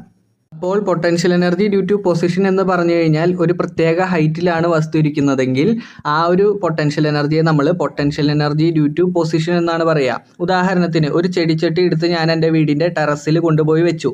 അപ്പോൾ അതൊരു പ്രത്യേക ഹൈറ്റിലല്ലേ ഇരിക്കുന്നത്? യെസ്, അതെ, ഒരു പ്രത്യേക ഹൈറ്റിലാണ് ഇരിക്കുന്നത്. അങ്ങനെ കിട്ടുന്ന പൊട്ടൻഷ്യൽ എനർജിയാണ് potential energy due to position എന്ന് പറയുക. ഇനി അടുത്തത് configuration, potential energy due to configuration. ഇതായിരിക്കും പലർക്കും കത്താത്തത്. കോൺഫിഗറേഷൻ എന്ന് പറഞ്ഞു കഴിഞ്ഞാൽ അതിൻ്റെ ഷേപ്പിലോ അല്ലെങ്കിൽ മോളിക്യൂൾസിൽ വരുന്ന അതിൻ്റെ അറേഞ്ച്മെൻറ്റിലോ ഒക്കെ എന്തെങ്കിലും പ്രത്യേകത ഉണ്ടാവും. അങ്ങനെ കിട്ടുന്ന പൊട്ടൻഷ്യൽ എനർജിയാണ് എന്ത്? Potential energy due to configuration. ഉദാഹരണം അടക്കം ഞാൻ ടെക്സ്റ്റ് ബുക്ക് വെച്ച് പറഞ്ഞുതരാം. ഇപ്പം നിങ്ങൾ ബേസിക്കലി ഒന്ന് മനസ്സിലാക്കി വെക്കുക. ഹൈറ്റ് കാരണം, ഉയരം കാരണം കിട്ടുന്ന ഒരു എനർജിയാണ് എന്ത്? Yes, potential energy due to പൊസിഷനും. ഇനി അതിൻ്റെ എന്തെങ്കിലും ഒരു മെറ്റീരിയൽ പ്രോപ്പർട്ടി കാരണം കിട്ടുന്നതാണ് പൊട്ടൻഷ്യൽ എനർജി ഡ്യൂ ടു കോൺഫിഗറേഷനും. ഇനി മക്കളെ, നിങ്ങളുടെ ടെക്സ്റ്റ് ബുക്കിൽ പൊട്ടൻഷ്യൽ എനർജിയുടെ കുറച്ച് എക്സാമ്പിൾസ് കൊടുത്തിട്ടുണ്ട്. അതിൽ നിങ്ങൾ പറയണം potential energy due to position ആണോ potential energy due to configuration ആണോ എന്നുള്ളത് നിങ്ങൾ പറയണം. ഓക്കെ, സോ ഫസ്റ്റ് തിങ്ങിലേക്ക് നിങ്ങൾ നോക്കിക്കഴിഞ്ഞാൽ, ഫസ്റ്റ് എക്സാമ്പിളിലേക്ക് നോക്കിക്കഴിഞ്ഞാൽ, ഇവിടെ ഒരു കോക്കനട്ട് ഒരു പ്രത്യേക ഹൈറ്റിലാണ് ഇരിക്കുന്നത് അല്ലേ? ഒരു പ്രത്യേക ഹൈറ്റിലാണ് ഇരിക്കുന്നത്. അങ്ങനെയാണെങ്കിൽ ഏത് പൊട്ടൻഷ്യൽ എനർജി എന്ന് പറയാൻ പറ്റും? Yes, of course, potential energy due to position ആണ് അല്ലേ? Potential energy due to position. Very good, എല്ലാവരും പറയുന്നുണ്ട് കേട്ടോ, potential energy due to position. ഇനി അടുത്തത് ഞാൻ പറഞ്ഞ സ്പ്രിങ്ങിൻ്റെ കേസ്. സ്പ്രിങ്ങിനെ ഞാൻ എന്ത് ചെയ്യാണ്? ഒന്ന് കംപ്രസ് ചെയ്യാണ്, സ്പ്രിങ്ങിനെ ഒന്ന് ചുരുക്കുകയാണ്. ഇങ്ങനെ ചുരുക്കിയതിന് ശേഷം പെട്ടെന്ന് ഒന്ന് വിട്ട് കഴിഞ്ഞാൽ എന്താ സംഭവിക്കുക? തിരിച്ച് അതേ പൊസിഷനിലേക്ക് തന്നെ അത് വരും അല്ലേ? അപ്പം അങ്ങനെയാണെങ്കിൽ അതിൻ്റെ പൊട്ടൻഷ്യൽ എനർജി എന്തുകൊണ്ടാണ്? യെസ്, കോൺഫിഗറേഷൻ കാരണമാണ്. ഇപ്പം നിങ്ങൾക്ക് മനസ്സിലായി തുടങ്ങിയോ? യെസ്, കോൺഫിഗറേഷൻ കാരണമാണ് അല്ലേ? കോൺഫിഗറേഷൻ കാരണമാണ്. അപ്പോൾ അത് പഠിക്കുക. കോൺഫിഗറേഷൻ കാരണമാണ് സ്പ്രിങ്ങിൽ ഉണ്ടാവുന്ന എനർജി, പൊട്ടൻഷ്യൽ എനർജി കോൺഫിഗറേഷൻ കാരണമാണ് ഉണ്ടാവുന്നത്. റെഡി? ഇനി അടുത്തത് നിങ്ങളുടെ വീടുകളിലൊക്കെ ഉള്ള ടാങ്ക് അല്ലേ? Water tank. അപ്പോൾ വാട്ടർ ടാങ്ക് ഒരു പ്രത്യേക ഹൈറ്റിലാണ് ഇരിക്കുന്നത് അല്ലേ? ഒരു പ്രത്യേക ഹൈറ്റിലാണ് ഇരിക്കുന്നത്. അപ്പോൾ ഏത് പൊട്ടൻഷ്യൽ എനർജി എന്ന് പറയാൻ പറ്റും? Yes, potential energy due to position. Very good, potential energy due to position. അതെങ്ങനെയാണ് പൊസിഷനാന്ന് പറഞ്ഞത്? എടാ, നിന്റെ വീട്ടിലെ വാട്ടർ ടാങ്ക് മുകളിലല്ലേ ഇരിക്കുന്നത്? യെസ്, അപ്പോൾ മുകളിലിരിക്കുന്ന ഒരു പ്രത്യേക ഹൈറ്റിലിരിക്കുന്ന ഒരു സംഭവമാണെങ്കിൽ അതിന് പൊട്ടൻഷ്യൽ എനർജി ഉണ്ട്. ഏത് potential energy? Yes, potential energy due to position. ഇനി അടുത്തത് നിങ്ങൾക്ക് കാണാം, ഇവിടെ ഒരു പോൾ വോൾട്ട് ജമ്പിൻ്റെ കൊടുത്തിട്ടുണ്ട്. ഇവിടെ പോൾ എന്ത് ചെയ്യുന്നുണ്ട്? പോള് സ്ട്രെച്ച് ചെയ്യുന്നുണ്ട്, അല്ലെങ്കിൽ പോളൊന്ന് ബെൻഡ് ചെയ്യുന്നുണ്ടെന്ന് പറയാൻ പറ്റും അല്ലേ? പോള് ബെൻഡ് ചെയ്യുന്നുണ്ട്. അപ്പോൾ അത് എന്തിൻ്റെ പ്രത്യേകതയാണ്? യെസ്, അതിൻ്റേതായിട്ടുള്ള ഒരു പ്രത്യേകതയാണ് അല്ലേ? അതൊരു കോൺഫിഗറേഷൻ ആണ്, അല്ലെങ്കിൽ potential energy due to configuration. കാരണം ഈ ഒരു പോള് ബെൻഡ് ചെയ്യുന്നത് വഴിയാണ് എന്ത് ചെയ്യുന്നത്? ഈ ഒരു വ്യക്തി അപ്പുറത്തേക്ക് ചാടുന്നത്, ശരിയല്ലേ? അപ്പോൾ അങ്ങനെ ചാടുന്നത് ആ ഒരു പോള് ബെൻഡ് ചെയ്യുന്നത് കൊണ്ടാണ്. അപ്പോൾ പോളിന് ബെൻഡിങ് ഉണ്ടെന്ന് പറഞ്ഞു കഴിഞ്ഞാൽ അത് പോളിൻ്റെ തന്നെ പ്രത്യേകതയാണ് അല്ലേ? പോളിൻ്റെ തന്നെ പ്രത്യേകതയാണ്. അതുകൊണ്ട് അത് configuration, potential energy due to configuration എന്ന് നമുക്ക് വളരെ സിമ്പിളായിട്ട് പറയാൻ വേണ്ടി പറ്റും. അപ്പോൾ നിങ്ങൾ ഉറപ്പായിട്ടും പഠിച്ചു വെക്കുക, potential energy due to position ഉണ്ട്, അതുപോലെ തന്നെ potential energy due to configuration ഉണ്ട്. അതിൻ്റെ എക്സാമ്പിൾസ് ആണ് ഇപ്പോൾ നമ്മൾ പറഞ്ഞു തന്നത്. അത് കൃത്യമായിട്ട് നിങ്ങൾ പഠിക്കുക. പല കുട്ടികളും ചോദിക്കുന്നുണ്ട്, potential energy due to configuration മനസ്സിലാവുന്നില്ല, അല്ലെങ്കിൽ കോൺഫിഗറേഷൻ എന്നൊരു വാക്ക് മാറ്റാൻ പറ്റുമോ എന്നൊക്കെ ചോദിക്കുന്നുണ്ട്. സോ അങ്ങനെ ഒന്നും നിങ്ങൾ ചിന്തിക്കരുത്. കോൺഫിഗറേഷൻ എന്ന് പറഞ്ഞു കഴിഞ്ഞാൽ ഒരു വസ്തുവിന് ഉണ്ടാകുന്ന ഷേപ്പിലോ അല്ലെങ്കിൽ എന്തെങ്കിലും മോളിക്യൂൾസിലോ ഉണ്ടാകുന്ന ഒരു പ്രത്യേകതയാണ്. അപ്പോൾ അങ്ങനെ കിട്ടുന്ന പൊട്ടൻഷ്യൽ എനർജിയാണ് സത്യം പറഞ്ഞു കഴിഞ്ഞാൽ potential energy due to configuration. അപ്പോൾ ഇപ്പോൾ എല്ലാവർക്കും ക്ലിയർ ആണെന്ന് വിചാരിക്കുന്നു. രണ്ട് കേസുകളാണ് നമ്മൾ പറഞ്ഞത്, സ്പ്രിങ്ങിൻ്റെ കേസും പോളിൻ്റെ കേസും. ഇനി മക്കളെ, നിങ്ങളുടെ ടെക്സ്റ്റ് ബുക്കിലേക്ക് നോക്കിക്കഴിഞ്ഞാൽ പൊട്ടൻഷ്യൽ എനർജിയുടെ ഇക്വേഷൻ നിങ്ങൾക്ക് അറിയണം. Potential energy due to position EP = mgh എന്ന് പറഞ്ഞ equation. This is very important. പല വർഷങ്ങളിലായിട്ട് ഈ ഇക്വേഷൻ ബേസ് ചെയ്തിട്ടുള്ള ക്വസ്റ്റ്യൻസ് ചോദിക്കാറുണ്ട്. ഈ വർഷവും ക്രിസ്മസ് എക്സാമിന് നിങ്ങൾക്ക് ഉറപ്പായിട്ടും ഒരു ചോദ്യം ഈ പൊട്ടൻഷ്യൽ എനർജിയിൽ നിന്ന് ഉണ്ടായിരിക്കും. ഓക്കെ, അപ്പോൾ പൊട്ടൻഷ്യൽ എനർജിയുടെ ഇക്വേഷൻ എന്ന് പറഞ്ഞു കഴിഞ്ഞാൽ mgh ആണ്. നമ്മൾ already work done against gravity പഠിച്ചു കഴിഞ്ഞതാണ് അല്ലേ കഴിഞ്ഞ വീഡിയോയിൽ. അപ്പോൾ പൊട്ടൻഷ്യൽ എനർജിയുടെ ഇക്വേഷൻ ഇത് തന്നെയാണ്, mgh. എന്താണ് ഇക്വേഷൻ? mgh. ഈ ഇക്വേഷൻ എവിടെയാണ് ഉപയോഗിക്കേണ്ടത്? അതായത് ഒരു വസ്തുവിനെ ഞാൻ എന്ത് ചെയ്യുകയാണ്, ഒരു പ്രത്യേക ഹൈറ്റിൽ നിർത്തുകയാണെന്ന് പറയാണ്. ഉദാഹരണത്തിന് നിങ്ങളെ ഞാൻ കൊണ്ടുപോയിട്ട് ഒരു 20 മീറ്റർ ഹൈറ്റിൽ നിർത്തുക എന്ന് പറയാണ്. അപ്പോൾ നിങ്ങൾക്കൊരു പൊട്ടൻഷ്യൽ എനർജി ഉണ്ട്. കാരണം നിങ്ങളൊരു പ്രത്യേക ഹൈറ്റിലാണ് നിൽക്കുന്നത്, ഒരു പ്രത്യേക ഉയരത്തിലാണ് നിൽക്കുന്നത് അല്ലേ, 20 മീറ്റർ ഉയരത്തിലാണ് നിൽക്കുന്നത്. അതുകൊണ്ട് നിങ്ങൾക്ക് അവിടെ ഒരു പൊട്ടൻഷ്യൽ എനർജി ഉണ്ടെന്ന് പറയാൻ പറ്റും. അപ്പോൾ ഗ്രൗണ്ട് ലെവലിനേക്കാൾ ഏതൊരു ഹൈറ്റിലിരിക്കുന്ന ഒരു വസ്തുവിനും പൊട്ടൻഷ്യൽ എനർജി ഉണ്ട്. അങ്ങനെയുള്ള പൊട്ടൻഷ്യൽ എനർജി കാണാൻ വേണ്ടിയിട്ടുള്ള ഇക്വേഷനാണ് mgh. ഉറപ്പായിട്ടും നിങ്ങൾ മനസ്സിൽ ഇപ്പം തന്നെ ഉറപ്പിച്ച് വെക്കുക, potential energy equal to mgh. ഇവിടെ നിന്ന് സ്ഥിരം ചോദ്യം നമുക്ക് ചോദിക്കാറുണ്ട്. മാസ് തരും, അതുപോലെ ജിയുടെ വാല്യൂ 10 എന്ന് എടുക്കാൻ പറയും, അതുപോലെ എച്ചിൻ്റെ വാല്യൂ തന്നിട്ടുണ്ടാവും. സിമ്പിളായിട്ട് നിങ്ങൾക്ക് mgh എന്ന് പറഞ്ഞ ഇക്വേഷൻ വെച്ചിട്ട് പൊട്ടൻഷ്യൽ എനർജി കാണാൻ വേണ്ടി പറ്റും. സോ ഉറപ്പായിട്ടും നിങ്ങൾ ഇപ്പം തന്നെ തലയിൽ ഉറപ്പിക്കണം, potential energy equal to mgh. എന്തുകൊണ്ടാണ് mgh എന്ന് പറഞ്ഞ ഇക്വേഷൻ ഉപയോഗിച്ചത്? യെസ്, ഒരു വസ്തുവിനെ മുകളിലേക്ക് അല്ലെങ്കിൽ ഒരു പ്രത്യേക ഹൈറ്റിലേക്ക് കൊണ്ടുപോയി വെക്കുകയാണ്. റെഡി? അപ്പോൾ potential energy equal to mgh. ഈ വീഡിയോ കഴിഞ്ഞതിന് ശേഷം നിങ്ങളെല്ലാവരും ഈ ഒരു ഇക്വേഷൻ എഴുതി പഠിക്കണം കേട്ടോ. Potential energy equal to mgh.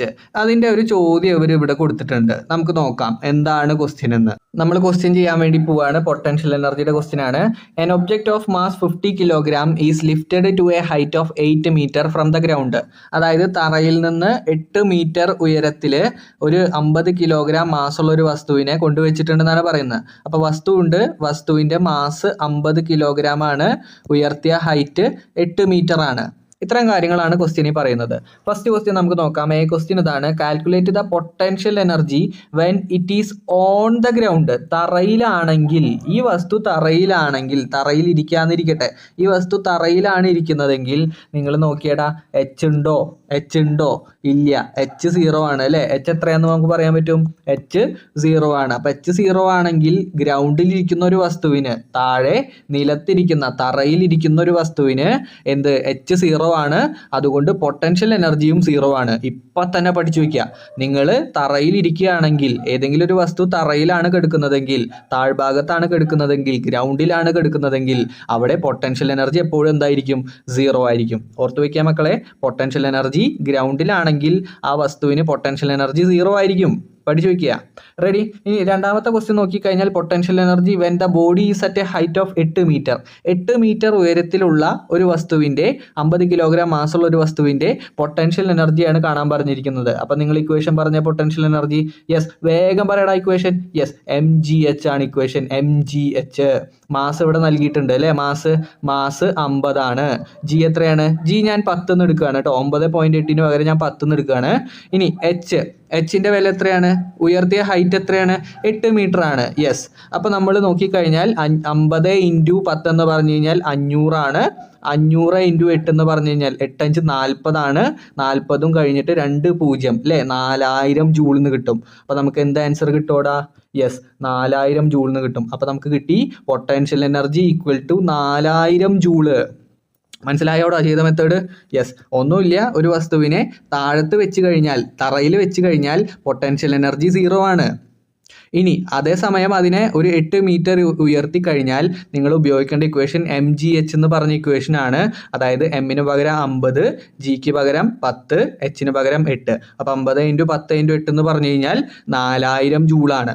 സിമ്പിളായിട്ട് നിങ്ങൾക്ക് കിട്ടും, പൊട്ടൻഷ്യൽ എനർജി 4000 ജൂളിന്ന് കിട്ടും. അപ്പോൾ എല്ലാവർക്കും ഈ ഒരു ക്വസ്റ്റ്യൻ ക്ലിയർ ആണെന്ന് വിചാരിക്കുന്നു. ഇനി അഥവാ ക്ലിയർ അല്ലാത്തവരുണ്ടെങ്കിൽ ഒന്നുകൂടി ഒരു 10 സെക്കൻഡോ 30 സെക്കൻഡോ പുറകിലേക്ക് പോയിട്ട് നിങ്ങൾ ഈ ക്വസ്റ്റ്യൻ സ്പെസിഫിക് ആയിട്ട് എടുത്ത് കാണുക. കാരണം പല തവണ നിങ്ങളുടെ ക്രിസ്മസ് എക്സാമിന് ഇതേ മോഡലിലുള്ള ക്വസ്റ്റ്യൻ ചോദിച്ചിട്ടുണ്ട്. അപ്പോൾ ഇന്നത്തെ വീഡിയോ ക്ലാസ്സിൽ നമ്മൾ പറഞ്ഞത് മെക്കാനിക്കൽ എനർജിയെ കുറിച്ച് പറഞ്ഞു. ഈ പറഞ്ഞ മെക്കാനിക്കൽ എനർജി 2 ടൈപ്പ് ഉണ്ട്. First one is potential energy and second one is kinetic energy. ഈ പറഞ്ഞ പൊട്ടൻഷ്യൽ എനർജി തന്നെ 2 രീതിയിലുണ്ട്. First one is potential energy due to position. അതിൻ്റെ സ്ഥാനം കാരണമാണ് പൊട്ടൻഷ്യൽ എനർജി കിട്ടുന്നത്. അതിൻ്റെ എക്സാമ്പിൾസ് നമ്മൾ പറഞ്ഞു കഴിഞ്ഞു. അതുപോലെ potential energy due to configuration, അതിൻ്റെയും എക്സാമ്പിൾസ് നമ്മൾ സ്പ്രിങ്ങിൻ്റെ കേസും അതുപോലെ പോളിൻ്റെ കേസൊക്കെ നമ്മൾ പറഞ്ഞു കഴിഞ്ഞു. ഓക്കെ, അപ്പോൾ അത് ക്ലിയർ ആണെന്ന് വിചാരിക്കുന്നു. നമ്മൾ ഇന്ന് നോക്കുന്നത് കൈനറ്റിക് എനർജിയും അതിൻ്റെ ഇക്വേഷനും അതിൻ്റെ ഡെഫിനിഷനും ആണ്. അപ്പോൾ കൈനറ്റിക് എനർജി എന്ന് പറഞ്ഞു കഴിഞ്ഞാൽ, kinetic energy is the energy possessed by an object by virtue of its motion. അതായത് മോഷൻ വഴി, ചലനം വഴി കിട്ടുന്ന ഒരു എനർജിയാണ് കൈനറ്റിക് എനർജി. ഉദാഹരണത്തിന് നിങ്ങളൊരു കാർ ഓടിച്ച് പോവുകയാണെങ്കിൽ, നിങ്ങൾ വലുതായിട്ട് ബെൻസ് കാറൊക്കെ ഓടിച്ച് പോകുന്ന കഥ നമ്മൾ കഴിഞ്ഞ ദിവസം പറഞ്ഞു. അപ്പം നിങ്ങൾ ബെൻസ് കാർ ഇങ്ങനെ ഓടിച്ച് പോവുകയാണെങ്കിൽ ഈ ഒരു ബെൻസ് മോഷനിലാണെങ്കിൽ, എന്തിലാണെങ്കിൽ, മോഷനിലാണെങ്കിൽ, ചലനത്തിലാണെങ്കിൽ അപ്പോൾ കിട്ടുന്ന ഒരു എനർജിയാണ് മക്കളെ കൈനറ്റിക് എനർജി. അപ്പോൾ ഈ ഒരു സ്റ്റേറ്റ്മെൻറ്റ് നിങ്ങൾ ഉറപ്പായിട്ടും പഠിച്ചു വെക്കണം. The energy possessed by an object by virtue of its motion. എന്താണ് വെർച്യൂ എന്ന് പറഞ്ഞു കഴിഞ്ഞാൽ കൈവരിക്കുക, അല്ലെ? മോഷൻ വഴി കൈവരിക്കുന്ന എനർജിയാണ് കൈനറ്റിക് എനർജി എന്ന് പറയുക. അപ്പോൾ നിങ്ങൾ ഉറപ്പായിട്ടും പഠിച്ചു വെക്കുക ഈ ഒരു സ്റ്റേറ്റ്മെൻറ്റ്. കൈനറ്റിക് എനർജി എന്ന് പറഞ്ഞു കഴിഞ്ഞാൽ energy possessed by an object by virtue of its motion. ഇനി നിങ്ങളുടെ ടെക്സ്റ്റ് ബുക്കിലേക്ക് വന്നു കഴിഞ്ഞാൽ ഒരു എക്സ്പെരിമെൻ്റ് അവർ കണ്ടക്ട് ചെയ്തിട്ടുണ്ട്. സോ നിങ്ങൾക്ക് ഇവിടെ കാണാം, ഈ ഒരു സ്ലൈഡിൽ കൃത്യമായിട്ട് അത് കൊടുത്തിട്ടുണ്ട്. ഇവിടെ ഒരു ചെരിഞ്ഞ പ്രതലത്തിലൂടെ ഒരു സിലിണ്ടറിനെ നമ്മൾ ഉരുട്ടി കൊടുക്കുകയാണ്. ഈ ഒരു താഴേക്ക് ഈ ഒരു സിലിണ്ടറിനെ നമ്മൾ റോൾ ചെയ്യാണ്. അപ്പോൾ ഇങ്ങനെ റോൾ ചെയ്യുന്ന സമയത്ത് ഈ സിലിണ്ടറിന് എന്തൊക്കെയുണ്ട്?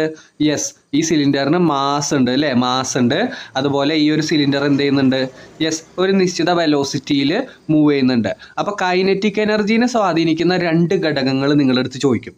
അപ്പം നിങ്ങൾ എഴുതേണ്ട കാര്യങ്ങളാണ് ഏതൊക്കെ? ഒന്ന് മാസ് ഓഫ് ദ ഒബ്ജക്റ്റ്, രണ്ടാമത്തത് വെലോസിറ്റി. അപ്പോൾ നിങ്ങൾ ഇപ്പം തന്നെ പഠിച്ചു വെക്കുക, കൈനറ്റിക് എനർജീനെ സ്വാധീനിക്കുന്ന, ഇൻഫ്ലുവൻസ് ചെയ്യുന്ന രണ്ട് ഫാക്ടറുകൾ ചോദിച്ചു കഴിഞ്ഞാൽ ആദ്യത്തേത് മാസ് ഓഫ് ദ ഒബ്ജക്റ്റ് ആണ്, രണ്ടാമത്തേത് വെലോസിറ്റി ഓഫ് ദ ഒബ്ജക്റ്റ് ആണ്. ഇപ്പം തന്നെ ഇത് പഠിക്കുക. രണ്ട് ഫാക്ടറുകളാണ് ഇൻഫ്ലുവൻസ് ചെയ്യുന്നത്, മാസ് ഓഫ് ദ ഒബ്ജക്റ്റും വെലോസിറ്റി ഓഫ് ദ ഒബ്ജക്റ്റും. അപ്പോൾ മക്കളെ നമ്മൾ പറഞ്ഞു, രണ്ട് ഫാക്ടറുകളാണ് കൈനറ്റിക് എനർജീനെ ഡിപ്പെൻഡ് ചെയ്യുന്നത്. ആദ്യത്തേത് നിങ്ങൾക്കറിയാം മാസാണ്, അതുപോലെ രണ്ടാമത് ഡിപ്പെൻഡ് ചെയ്യുന്നത് വെലോസിറ്റിയാണ്. ഈ രണ്ട് ഘടകങ്ങളാണ് എന്തിനെ ഡിപ്പെൻഡ് ചെയ്യുന്നത്? കൈനറ്റിക് എനർജിയെ ഡിപ്പെൻഡ് ചെയ്യുന്നത്. അപ്പോൾ അത് വെച്ചിട്ട് നിങ്ങൾക്ക് പഠിക്കാനായിട്ട് ഒരു ഇക്വേഷൻ ഉണ്ട്. എന്താണ് equation? Yes, kinetic energy EK equal to half mv². എന്താണ് equation? Half mv², half into m into v². എന്താണ് ഇവിടെ m എന്ന് ഉദ്ദേശിക്കുന്നത്? യെസ്, m എന്ന് പറഞ്ഞു കഴിഞ്ഞാൽ അതിൻ്റെ മാസാണ്, അതുപോലെ v എന്ന് പറഞ്ഞു കഴിഞ്ഞാൽ അതിൻ്റെ വെലോസിറ്റിയാണ്. അപ്പോൾ ഈ ഒരു ഇക്വേഷൻ നിങ്ങൾ ഇപ്പം തന്നെ ഈ വീഡിയോ പോസ് ചെയ്തിട്ട് ഒരു 10 തവണ ഒന്ന് എഴുതി പഠിക്കുക.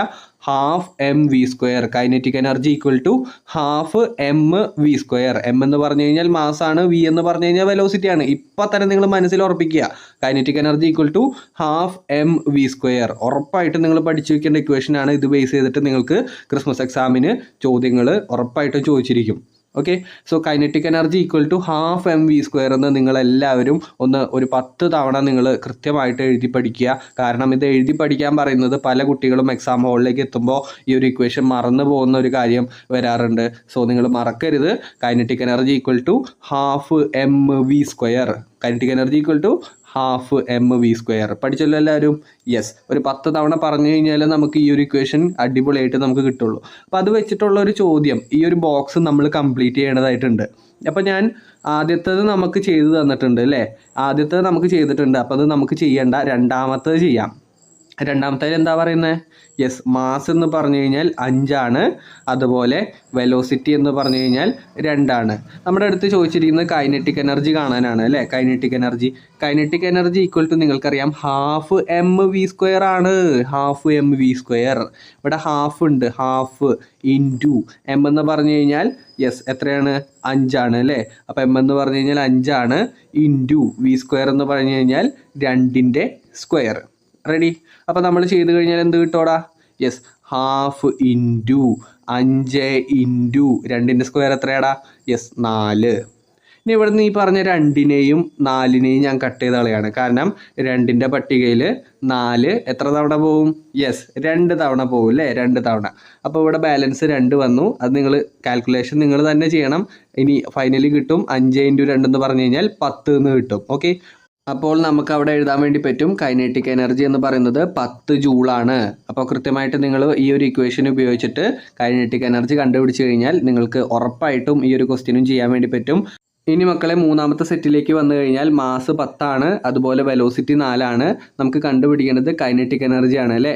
അപ്പോൾ നിങ്ങൾക്കറിയാം കൈനറ്റിക് എനർജി ഈക്വൽ ടു ½ ആണ് ഇക്വേഷൻ അല്ലേ. ½ ഞാൻ വീണ്ടും ഇക്വേഷൻ എഴുതുന്നത് നിങ്ങൾ പഠിക്കാനും കൂടി വേണ്ടിയിട്ടാണ് കേട്ടോ. അപ്പോൾ കൃത്യമായിട്ട് നിങ്ങൾ പഠിക്കുക. കൈനറ്റിക് എനർജി =12 ഇവിടെ ഹാഫ് ഒരു കോൺസ്റ്റൻ്റ് ആണ്. എം എന്ന് പറഞ്ഞു കഴിഞ്ഞാൽ 10 അല്ലേ, മാസ് 10. വി എന്ന് പറയുന്നത് നിങ്ങൾക്കറിയാം 4 അല്ലേ. അപ്പോൾ V² എടുക്കണം. അപ്പോൾ 4ൻ്റെ സ്ക്വയർ എടുക്കണം. ഓക്കെ, അപ്പോൾ ഇനി അടുത്ത സ്റ്റെപ്പിൽ നമ്മൾ നോക്കിക്കഴിഞ്ഞാൽ ഹാഫ് ഇൻറ്റു 10 ഇൻറ്റു 4ൻ്റെ സ്ക്വയർ എന്ന് പറഞ്ഞു കഴിഞ്ഞാൽ 16 അല്ലേ, 16.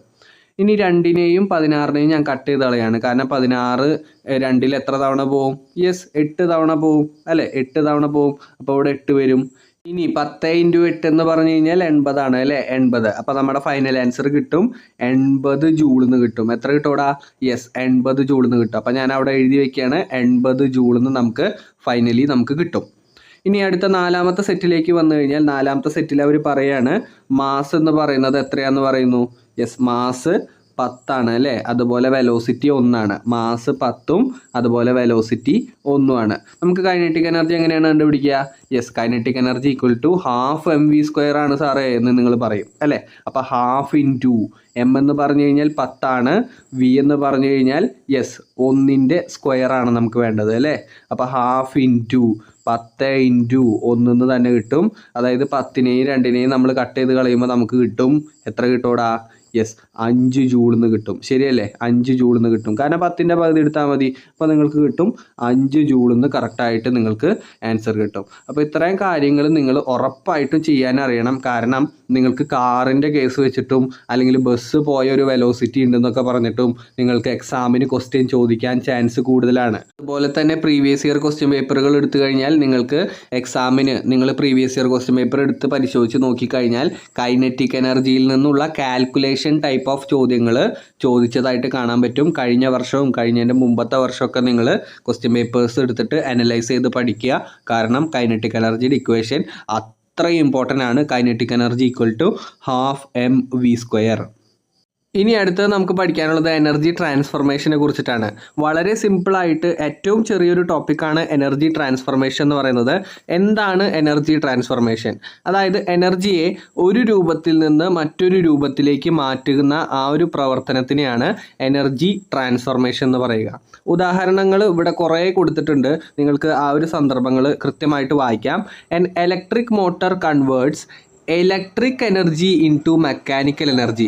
നിങ്ങളുടെ അടുത്ത് വീട്ടിലൊക്കെ പറയും അല്ലേ, അമ്മയൊക്കെ പറയും മോട്ടർ ഓൺ ആക്കടാന്ന്. അപ്പോൾ മോട്ടർ ഓൺ ആക്കുന്ന സമയത്ത് നിങ്ങളവിടെ ആ ഒരു സ്വിച്ചിൽ കൊടുക്കുന്നത് ഇലക്ട്രിക്കൽ എനർജിയാണ് അല്ലേ. ഇലക്ട്രിക്കൽ എനർജിയാണ് നിങ്ങൾ കൊടുക്കുന്നത്. കാരണം നിങ്ങൾ സ്വിച്ച് ഓൺ ആക്കുകയാണ്. അപ്പോൾ സ്വിച്ച് ഓൺ ആക്കുന്ന സമയത്ത് എന്ത് എനർജിയാണ് കൊടുക്കുന്നത്? യെസ്, ഇലക്ട്രിക്കൽ എനർജിയാണ് കൊടുക്കുന്നത്. പക്ഷേ ആ ഇലക്ട്രിക്കൽ എനർജി എന്ത് ചെയ്യും? മോട്ടറിലേക്ക് എത്തുമ്പോൾ മോട്ടർ എന്ത് ചെയ്യും? മോട്ടറിൻ്റെ ആ ഒരു ഷാഫ്റ്റ് കറങ്ങും അല്ലേ. ആ ഒരു മോട്ടറിൻ്റെ ഷാഫ്റ്റ് നമുക്ക് കറങ്ങുന്നതായിട്ട് കാണാൻ പറ്റും. അപ്പോൾ മോട്ടർ ഉപയോഗിച്ച എനർജി മെക്കാനിക്കൽ എനർജി ആയിട്ട് മാറും. എന്തായിട്ട് മാറും? മെക്കാനിക്കൽ എനർജി ആയിട്ട് മാറും. അപ്പോൾ മക്കളെ നിങ്ങൾ മനസ്സിലാക്കുക, ഒരു മോട്ടർ ഇലക്ട്രിക് മോട്ടർ വർക്ക് ചെയ്യുന്ന സമയത്ത് ഇലക്ട്രിക്കൽ എനർജി ഏത് എനർജി ആയിട്ട് മാറും? യെസ്, ഉറപ്പായിട്ടും മെക്കാനിക്കൽ എനർജി ആയിട്ട് മാറും. ഇനി അടുത്ത എക്സാമ്പിളിലേക്ക് വന്നു കഴിഞ്ഞാൽ petrol car converts chemical energy into kinetic energy. Petrol car എന്താണ് ചെയ്യുക? യെസ്, പെട്രോൾ എന്ന കെമിക്കലിനെ എന്ത് എനർജിയാക്കി മാറ്റും? പെട്രോൾ എന്ന കെമിക്കലിനെ യെസ് എന്ത് എനർജിയാക്കി മാറ്റും? കൈനറ്റിക് എനർജി ആക്കി മാറ്റും. കാരണം ആ ഒരു വണ്ടി മൂവ് ചെയ്യുന്നുണ്ട്. അപ്പോൾ മൂവ് ചെയ്യുന്ന എല്ലാ വസ്തുക്കൾക്കും ഏത് എനർജി ഉണ്ടെന്ന് പറഞ്ഞു? യെസ്, കൈനറ്റിക് എനർജി ഉണ്ട്. അപ്പോൾ പെട്രോൾ എന്ന കെമിക്കൽ എനർജിയെ എന്താക്കി മാറ്റുന്നു? യെസ്, കൈനറ്റിക് എനർജി ആക്കി മാറ്റുന്നു. ഇങ്ങനെ നിരവധി എക്സാമ്പിൾസ് നിങ്ങൾക്ക് എന്ത് ചെയ്യാം? ഓരോ ഡെയിലി ലൈഫിൽ നിന്നും നിങ്ങൾക്ക് കണ്ടെത്തി എഴുതാൻ വേണ്ടി പറ്റും. ഉദാഹരണം ഞാൻ പറഞ്ഞുതരാം. നിങ്ങൾ ഒരു സ്വിച്ച് ഓൺ ആക്കുകയാണ് അല്ലേ. ഒരു സ്വിച്ച് ഓൺ ആക്കുകയാണ്, ഒരു ബൾബ് ഗ്ലോ ചെയ്യിപ്പിക്കുകയാണ്. അപ്പോൾ ബൾബ് ഗ്ലോ ചെയ്യിപ്പിക്കുന്ന സമയത്ത് നിങ്ങൾക്കറിയാം ബൾബിൻ്റെ സ്വിച്ച് നിങ്ങൾ ഓൺ ചെയ്യും അല്ലേ.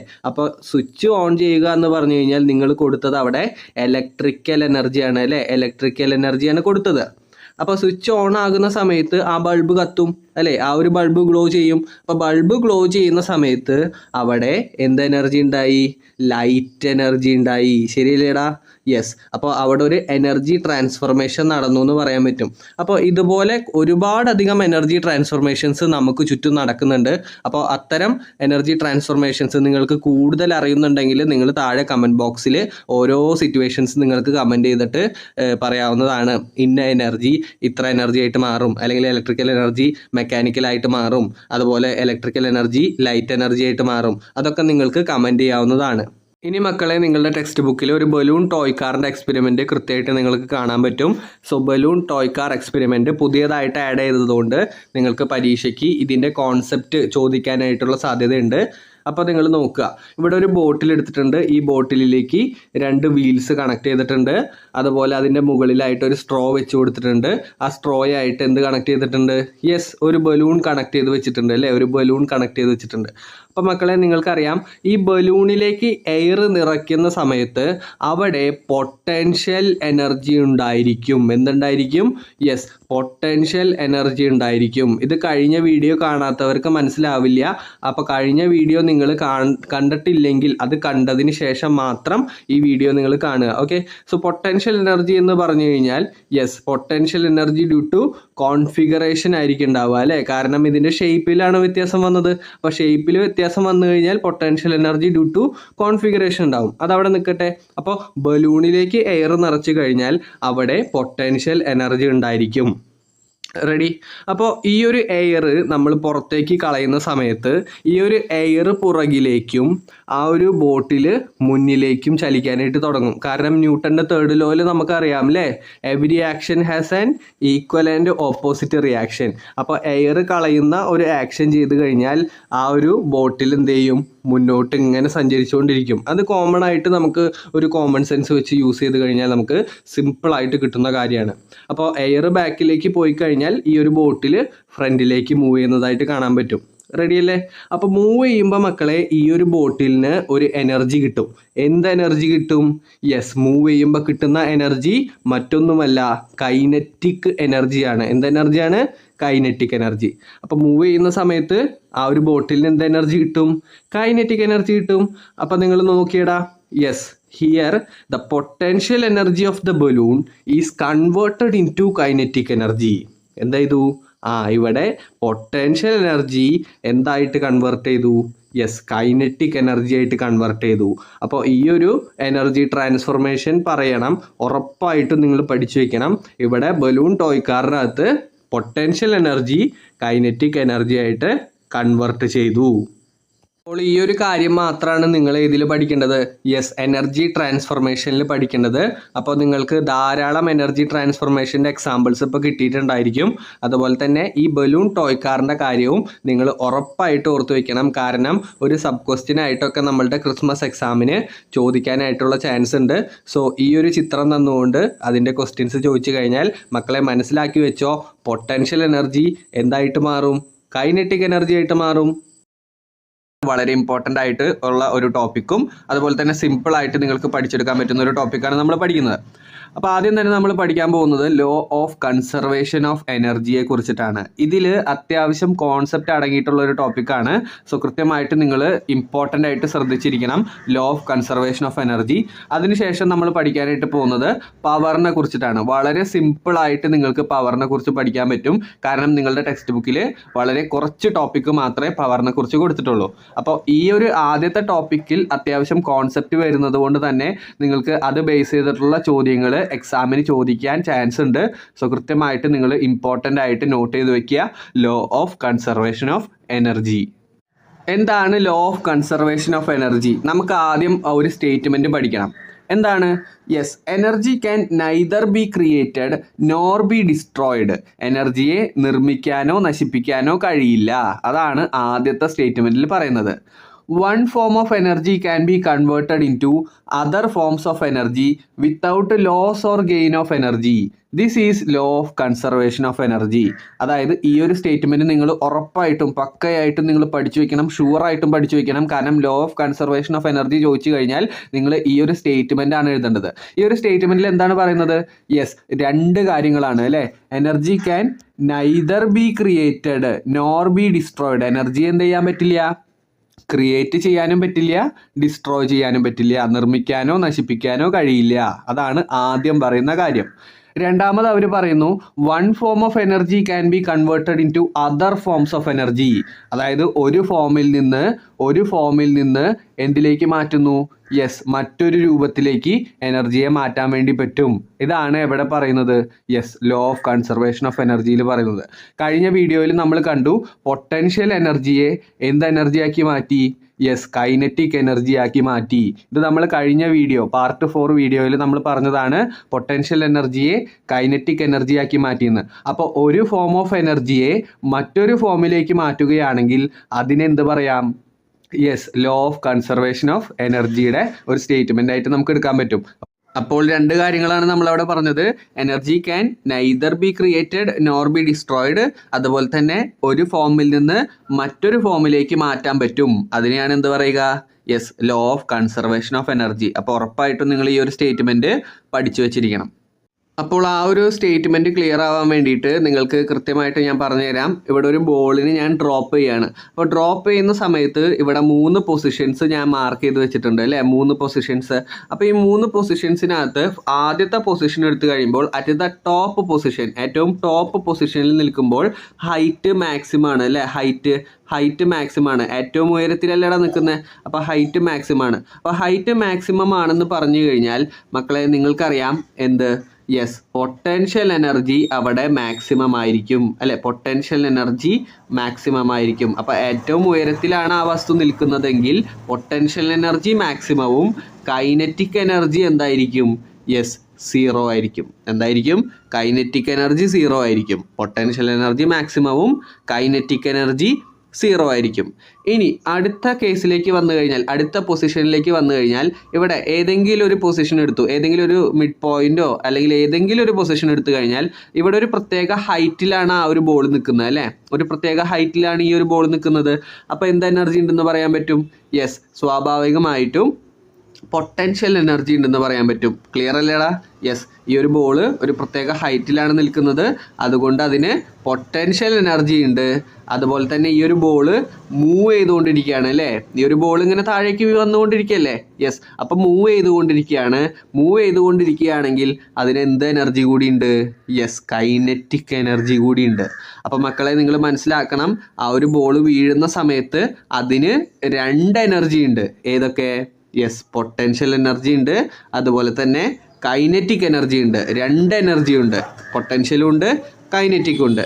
ഇനി ഈ ഒരു ബോള് താഴേക്ക് ജസ്റ്റ് ബിഫോർ ടച്ചിങ് ദ ഗ്രൗണ്ടിലേക്ക് ടച്ച് ചെയ്യുന്നതിന് മുമ്പ് നിങ്ങൾ നോക്കിയാൽ അറിയാം, just before touching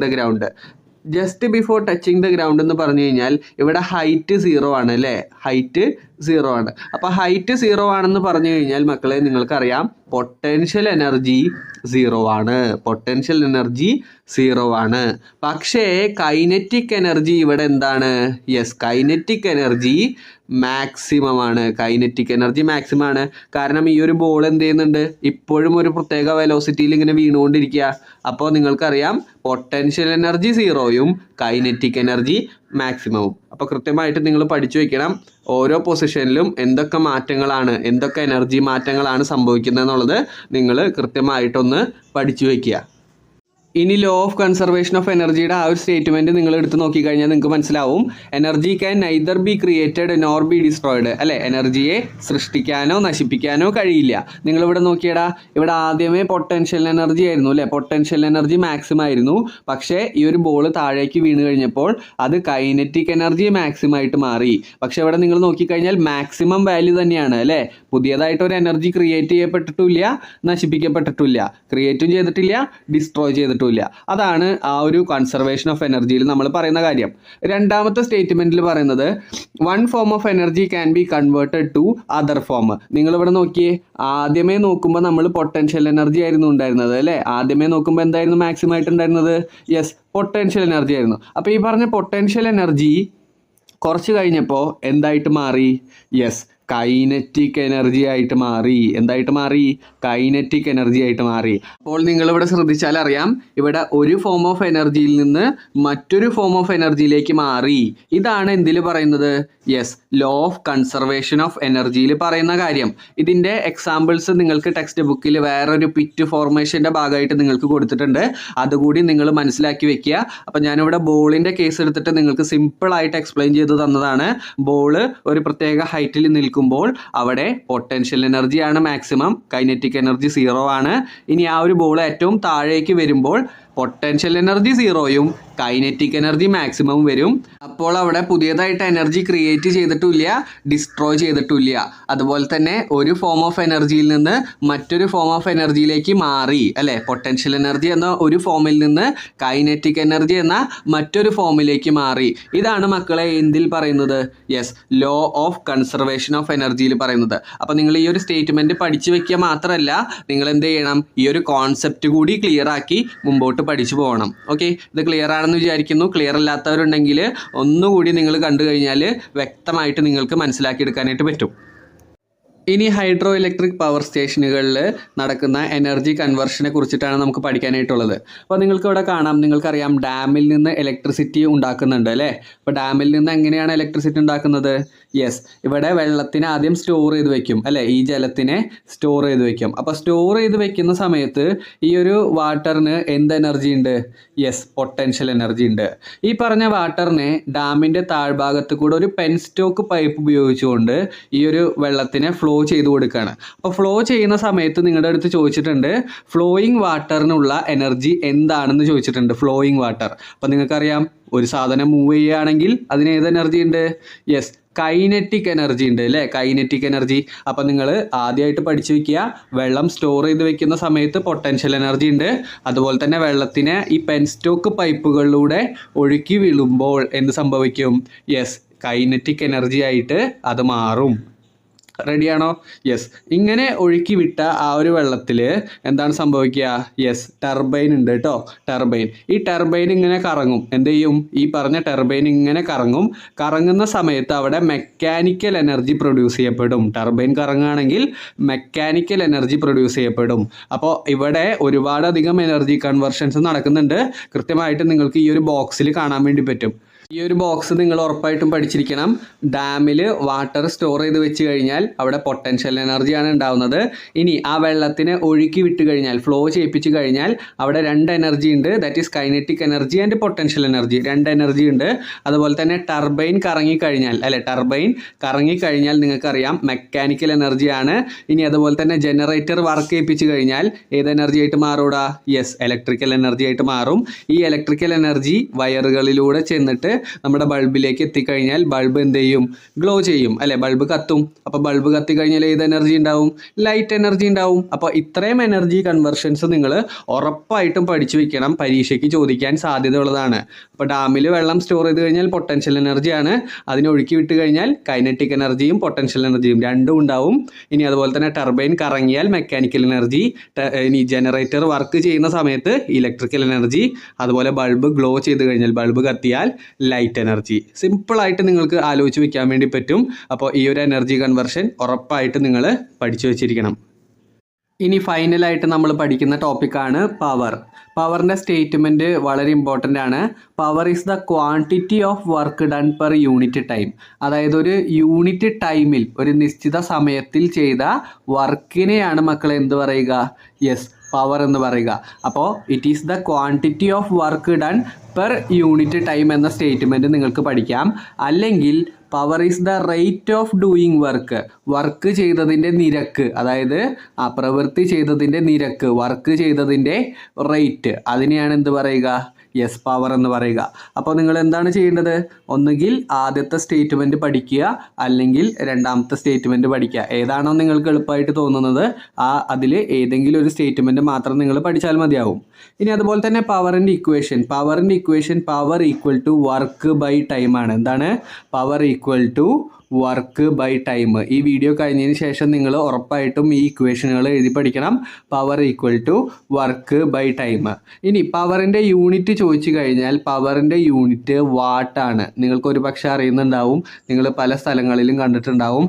പവറിൻ്റെ unit വാട്ടാണ്. Okay, James Watt എന്ന് പറയുന്ന ഒരു സയൻറ്റിസ്റ്റിൻ്റെ ആ ഒരു ആദരസൂചകമായിട്ടാണ് എന്ത് കൊടുത്തിരിക്കുന്നത്? യെസ്, പവറിൻ്റെ യൂണിറ്റ് വാട്ടായിട്ട് കൊടുത്തിരിക്കുന്നത്. വളരെ സിമ്പിളായിട്ട് നിങ്ങൾക്ക് പഠിച്ചെടുക്കാൻ പറ്റുന്ന കാര്യങ്ങളാണ്. പവറിൻ്റെ യൂണിറ്റ് വാട്ടാണ്. പിന്നെ നമ്മുടെ അടുത്ത് സ്ഥിരം ചോദിക്കാറുള്ള ഒരു ക്വസ്റ്റ്യനാണ് ഹോഴ്സ് പവർ.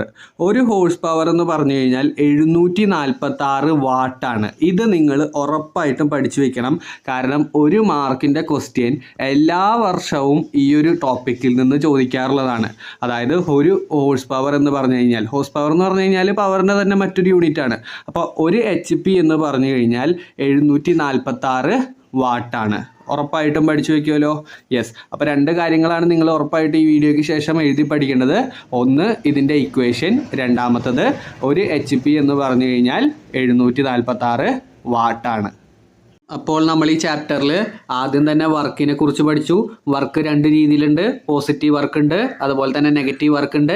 അതിൻ്റെ എക്സാമ്പിൾസും വളരെ ഇമ്പോർട്ടൻ്റ് ആണ് കേട്ടോ. എക്സാമ്പിൾസ്, കാരണം അത് വെച്ചിട്ട് അതിൽ പോസിറ്റീവ് വർക്ക് ഏതാണ്, നെഗറ്റീവ് വർക്ക് ഏതാണെന്ന് പറഞ്ഞിട്ട് നിങ്ങളുടെ അടുത്ത് ചോദിക്കും. എക്സാമ്പിൾസ് അടക്കം വളരെ ഇമ്പോർട്ടൻ്റ് ആണ്. പിന്നെ നമ്മൾ പഠിച്ചത് എനർജിയെക്കുറിച്ചാണ്. എനർജി എന്ന് പറഞ്ഞു കഴിഞ്ഞാൽ 2 രീതിയിലുണ്ട് അല്ലേ? കൈനറ്റിക് എനർജി ഉണ്ട്, അതുപോലെ തന്നെ പൊട്ടൻഷ്യൽ എനർജി ഉണ്ട്. കൈനറ്റിക് എനർജിയുടെ കാൽക്കുലേഷൻ ടൈപ്പ് ചോദ്യങ്ങൾ ഉറപ്പായിട്ടും ചോദിക്കാൻ സാധ്യതയുണ്ട്. അതുപോലെ തന്നെ പൊട്ടൻഷ്യൽ എനർജി ഇപ്പോൾ പുതിയതായിട്ട് ഒരു 2 ഡിവൈഡ് ചെയ്തിട്ട് നമുക്ക് കൊടുത്തിട്ടുണ്ട്. അതായത് പൊട്ടൻഷ്യൽ എനർജി ഡ്യൂ ടു ഹൈറ്റും അതുപോലെ തന്നെ പൊട്ടൻഷ്യൽ എനർജി ഡ്യൂ ടു കോൺഫിഗറേഷനും. അങ്ങനെ 2 ടോപ്പിക്കുകളായിട്ടുണ്ട്. കൃത്യമായിട്ട് നിങ്ങൾക്ക് പാർട്ട് 2 വീഡിയോ കണ്ടു കഴിഞ്ഞാൽ കറക്റ്റായിട്ട് നിങ്ങൾക്ക് കിട്ടും. അതുപോലെ തന്നെ നമ്മൾ ഇന്നത്തെ ഈ വീഡിയോയിൽ ഡിസ്കസ് ചെയ്തത് ലോ ഓഫ് കൺസർവേഷൻ ഓഫ് എനർജിയാണ്. അതും നിങ്ങൾ കൃത്യമായിട്ട് പഠിച്ചു വയ്ക്കുക. കാരണം എനർജി ട്രാൻസ്ഫോർമേഷനും ചോദിക്കാൻ സാധ്യതയുള്ളതാണ്. അതുപോലെ തന്നെ പവറിൽ നമ്മൾ പറഞ്ഞു പവറിൻ്റെ സ്റ്റേറ്റ്മെൻറ്റും അതുപോലെ തന്നെ കാൽക്കുലേഷനും, അതുപോലെ തന്നെ ഒരു HP എന്ന് പറയുന്നത് എത്രയാണെന്ന് പറഞ്ഞിട്ട് നിങ്ങളുടെ അടുത്ത് ചോദിക്കാറുണ്ട്. ഓക്കെ, അപ്പോൾ അത്രയും കാര്യങ്ങളാണ് നമ്മൾ ഈ ചാപ്റ്ററിനകത്ത് പറഞ്ഞത്. ഈ ചാപ്റ്റർ എല്ലാവർക്കും ക്ലിയർ ആണെന്ന് വിചാരിക്കുന്നു. ഇനി ക്ലിയർ അല്ലാത്തവരുണ്ടെങ്കിൽ നമ്മുടെ പ്ലേലിസ്റ്റിൻ്റെ ലിങ്ക് ഞാൻ താഴെ കമൻറ്റ് ബോക്സിൽ പിൻ ചെയ്ത് വയ്ക്കാം. സോ പ്ലേലിസ്റ്റിൽ എല്ലാ വീഡിയോസും 5 വീഡിയോസ് ആയിട്ടാണ് അപ്ലോഡ് ചെയ്തിരിക്കുന്നത്. ആ 5 വീഡിയോസ് നിങ്ങൾ കൃത്യമായിട്ട് കണ്ടു കഴിഞ്ഞാൽ നിങ്ങൾക്ക് ഈ ഒരു ചാപ്റ്റർ പക്കയായിട്ട് കിട്ടും. അതുപോലെ തന്നെ ഈ ഒരു ചാപ്റ്ററിൻ്റെ പ്രീവിയസ് ഇയർ ക്വസ്റ്റ്യൻ പേപ്പേഴ്സ് ആണോ നിങ്ങൾക്ക് വേണ്ടത്, അതോ പുതിയ മോഡൽ ടൈപ്പ് ക്വസ്റ്റ്യൻസ് ആണോ വേണ്ടത് എന്ന് നിങ്ങൾ ജസ്റ്റ് താഴെ ഒന്ന് കമൻറ്റ് ചെയ്യുക. സോ അതിനനുസരിച്ചിട്ടായിരിക്കും നമ്മൾ ക്വസ്റ്റ്യൻസ് അപ്ലോഡ് ചെയ്യുന്നുണ്ടായിരിക്കുക. സോ നിങ്ങൾ കൃത്യമായിട്ട് കമൻറ്റ് ചെയ്യുന്നു വിചാരിക്കുന്നു. എക്സാമിന് ഇനി ഒരുപാടധികം ദിവസങ്ങളുണ്ട്. നിങ്ങൾക്ക് എല്ലാ വീഡിയോസും ഇരുന്ന് കാണാം. എല്ലാ വീഡിയോസും കണ്ട് ഫിസിക്സിൽ ഫുൾ മാർക്ക് നേടാനായിട്ടുള്ള സമയം ഇനിയും ഉണ്ട്. സോ കറക്റ്റായിട്ട് നിങ്ങൾ സിസ്റ്റമാറ്റിക് ആയിട്ട് ഇരുന്ന് ഫിസിക്സ് പഠിക്കുക. അതുപോലെ തന്നെ ബാക്കിയുള്ള സബ്ജക്റ്റുകൾക്കും കൃത്യമായിട്ട് ടൈം ഡിവൈഡ് ചെയ്ത് പഠിക്കാനായിട്ട് ശ്രമിക്കുക. ഓക്കെ, സോ നമുക്ക് മറ്റൊരു വീഡിയോയിൽ കാണാം. അതുവരേക്കും ബൈ.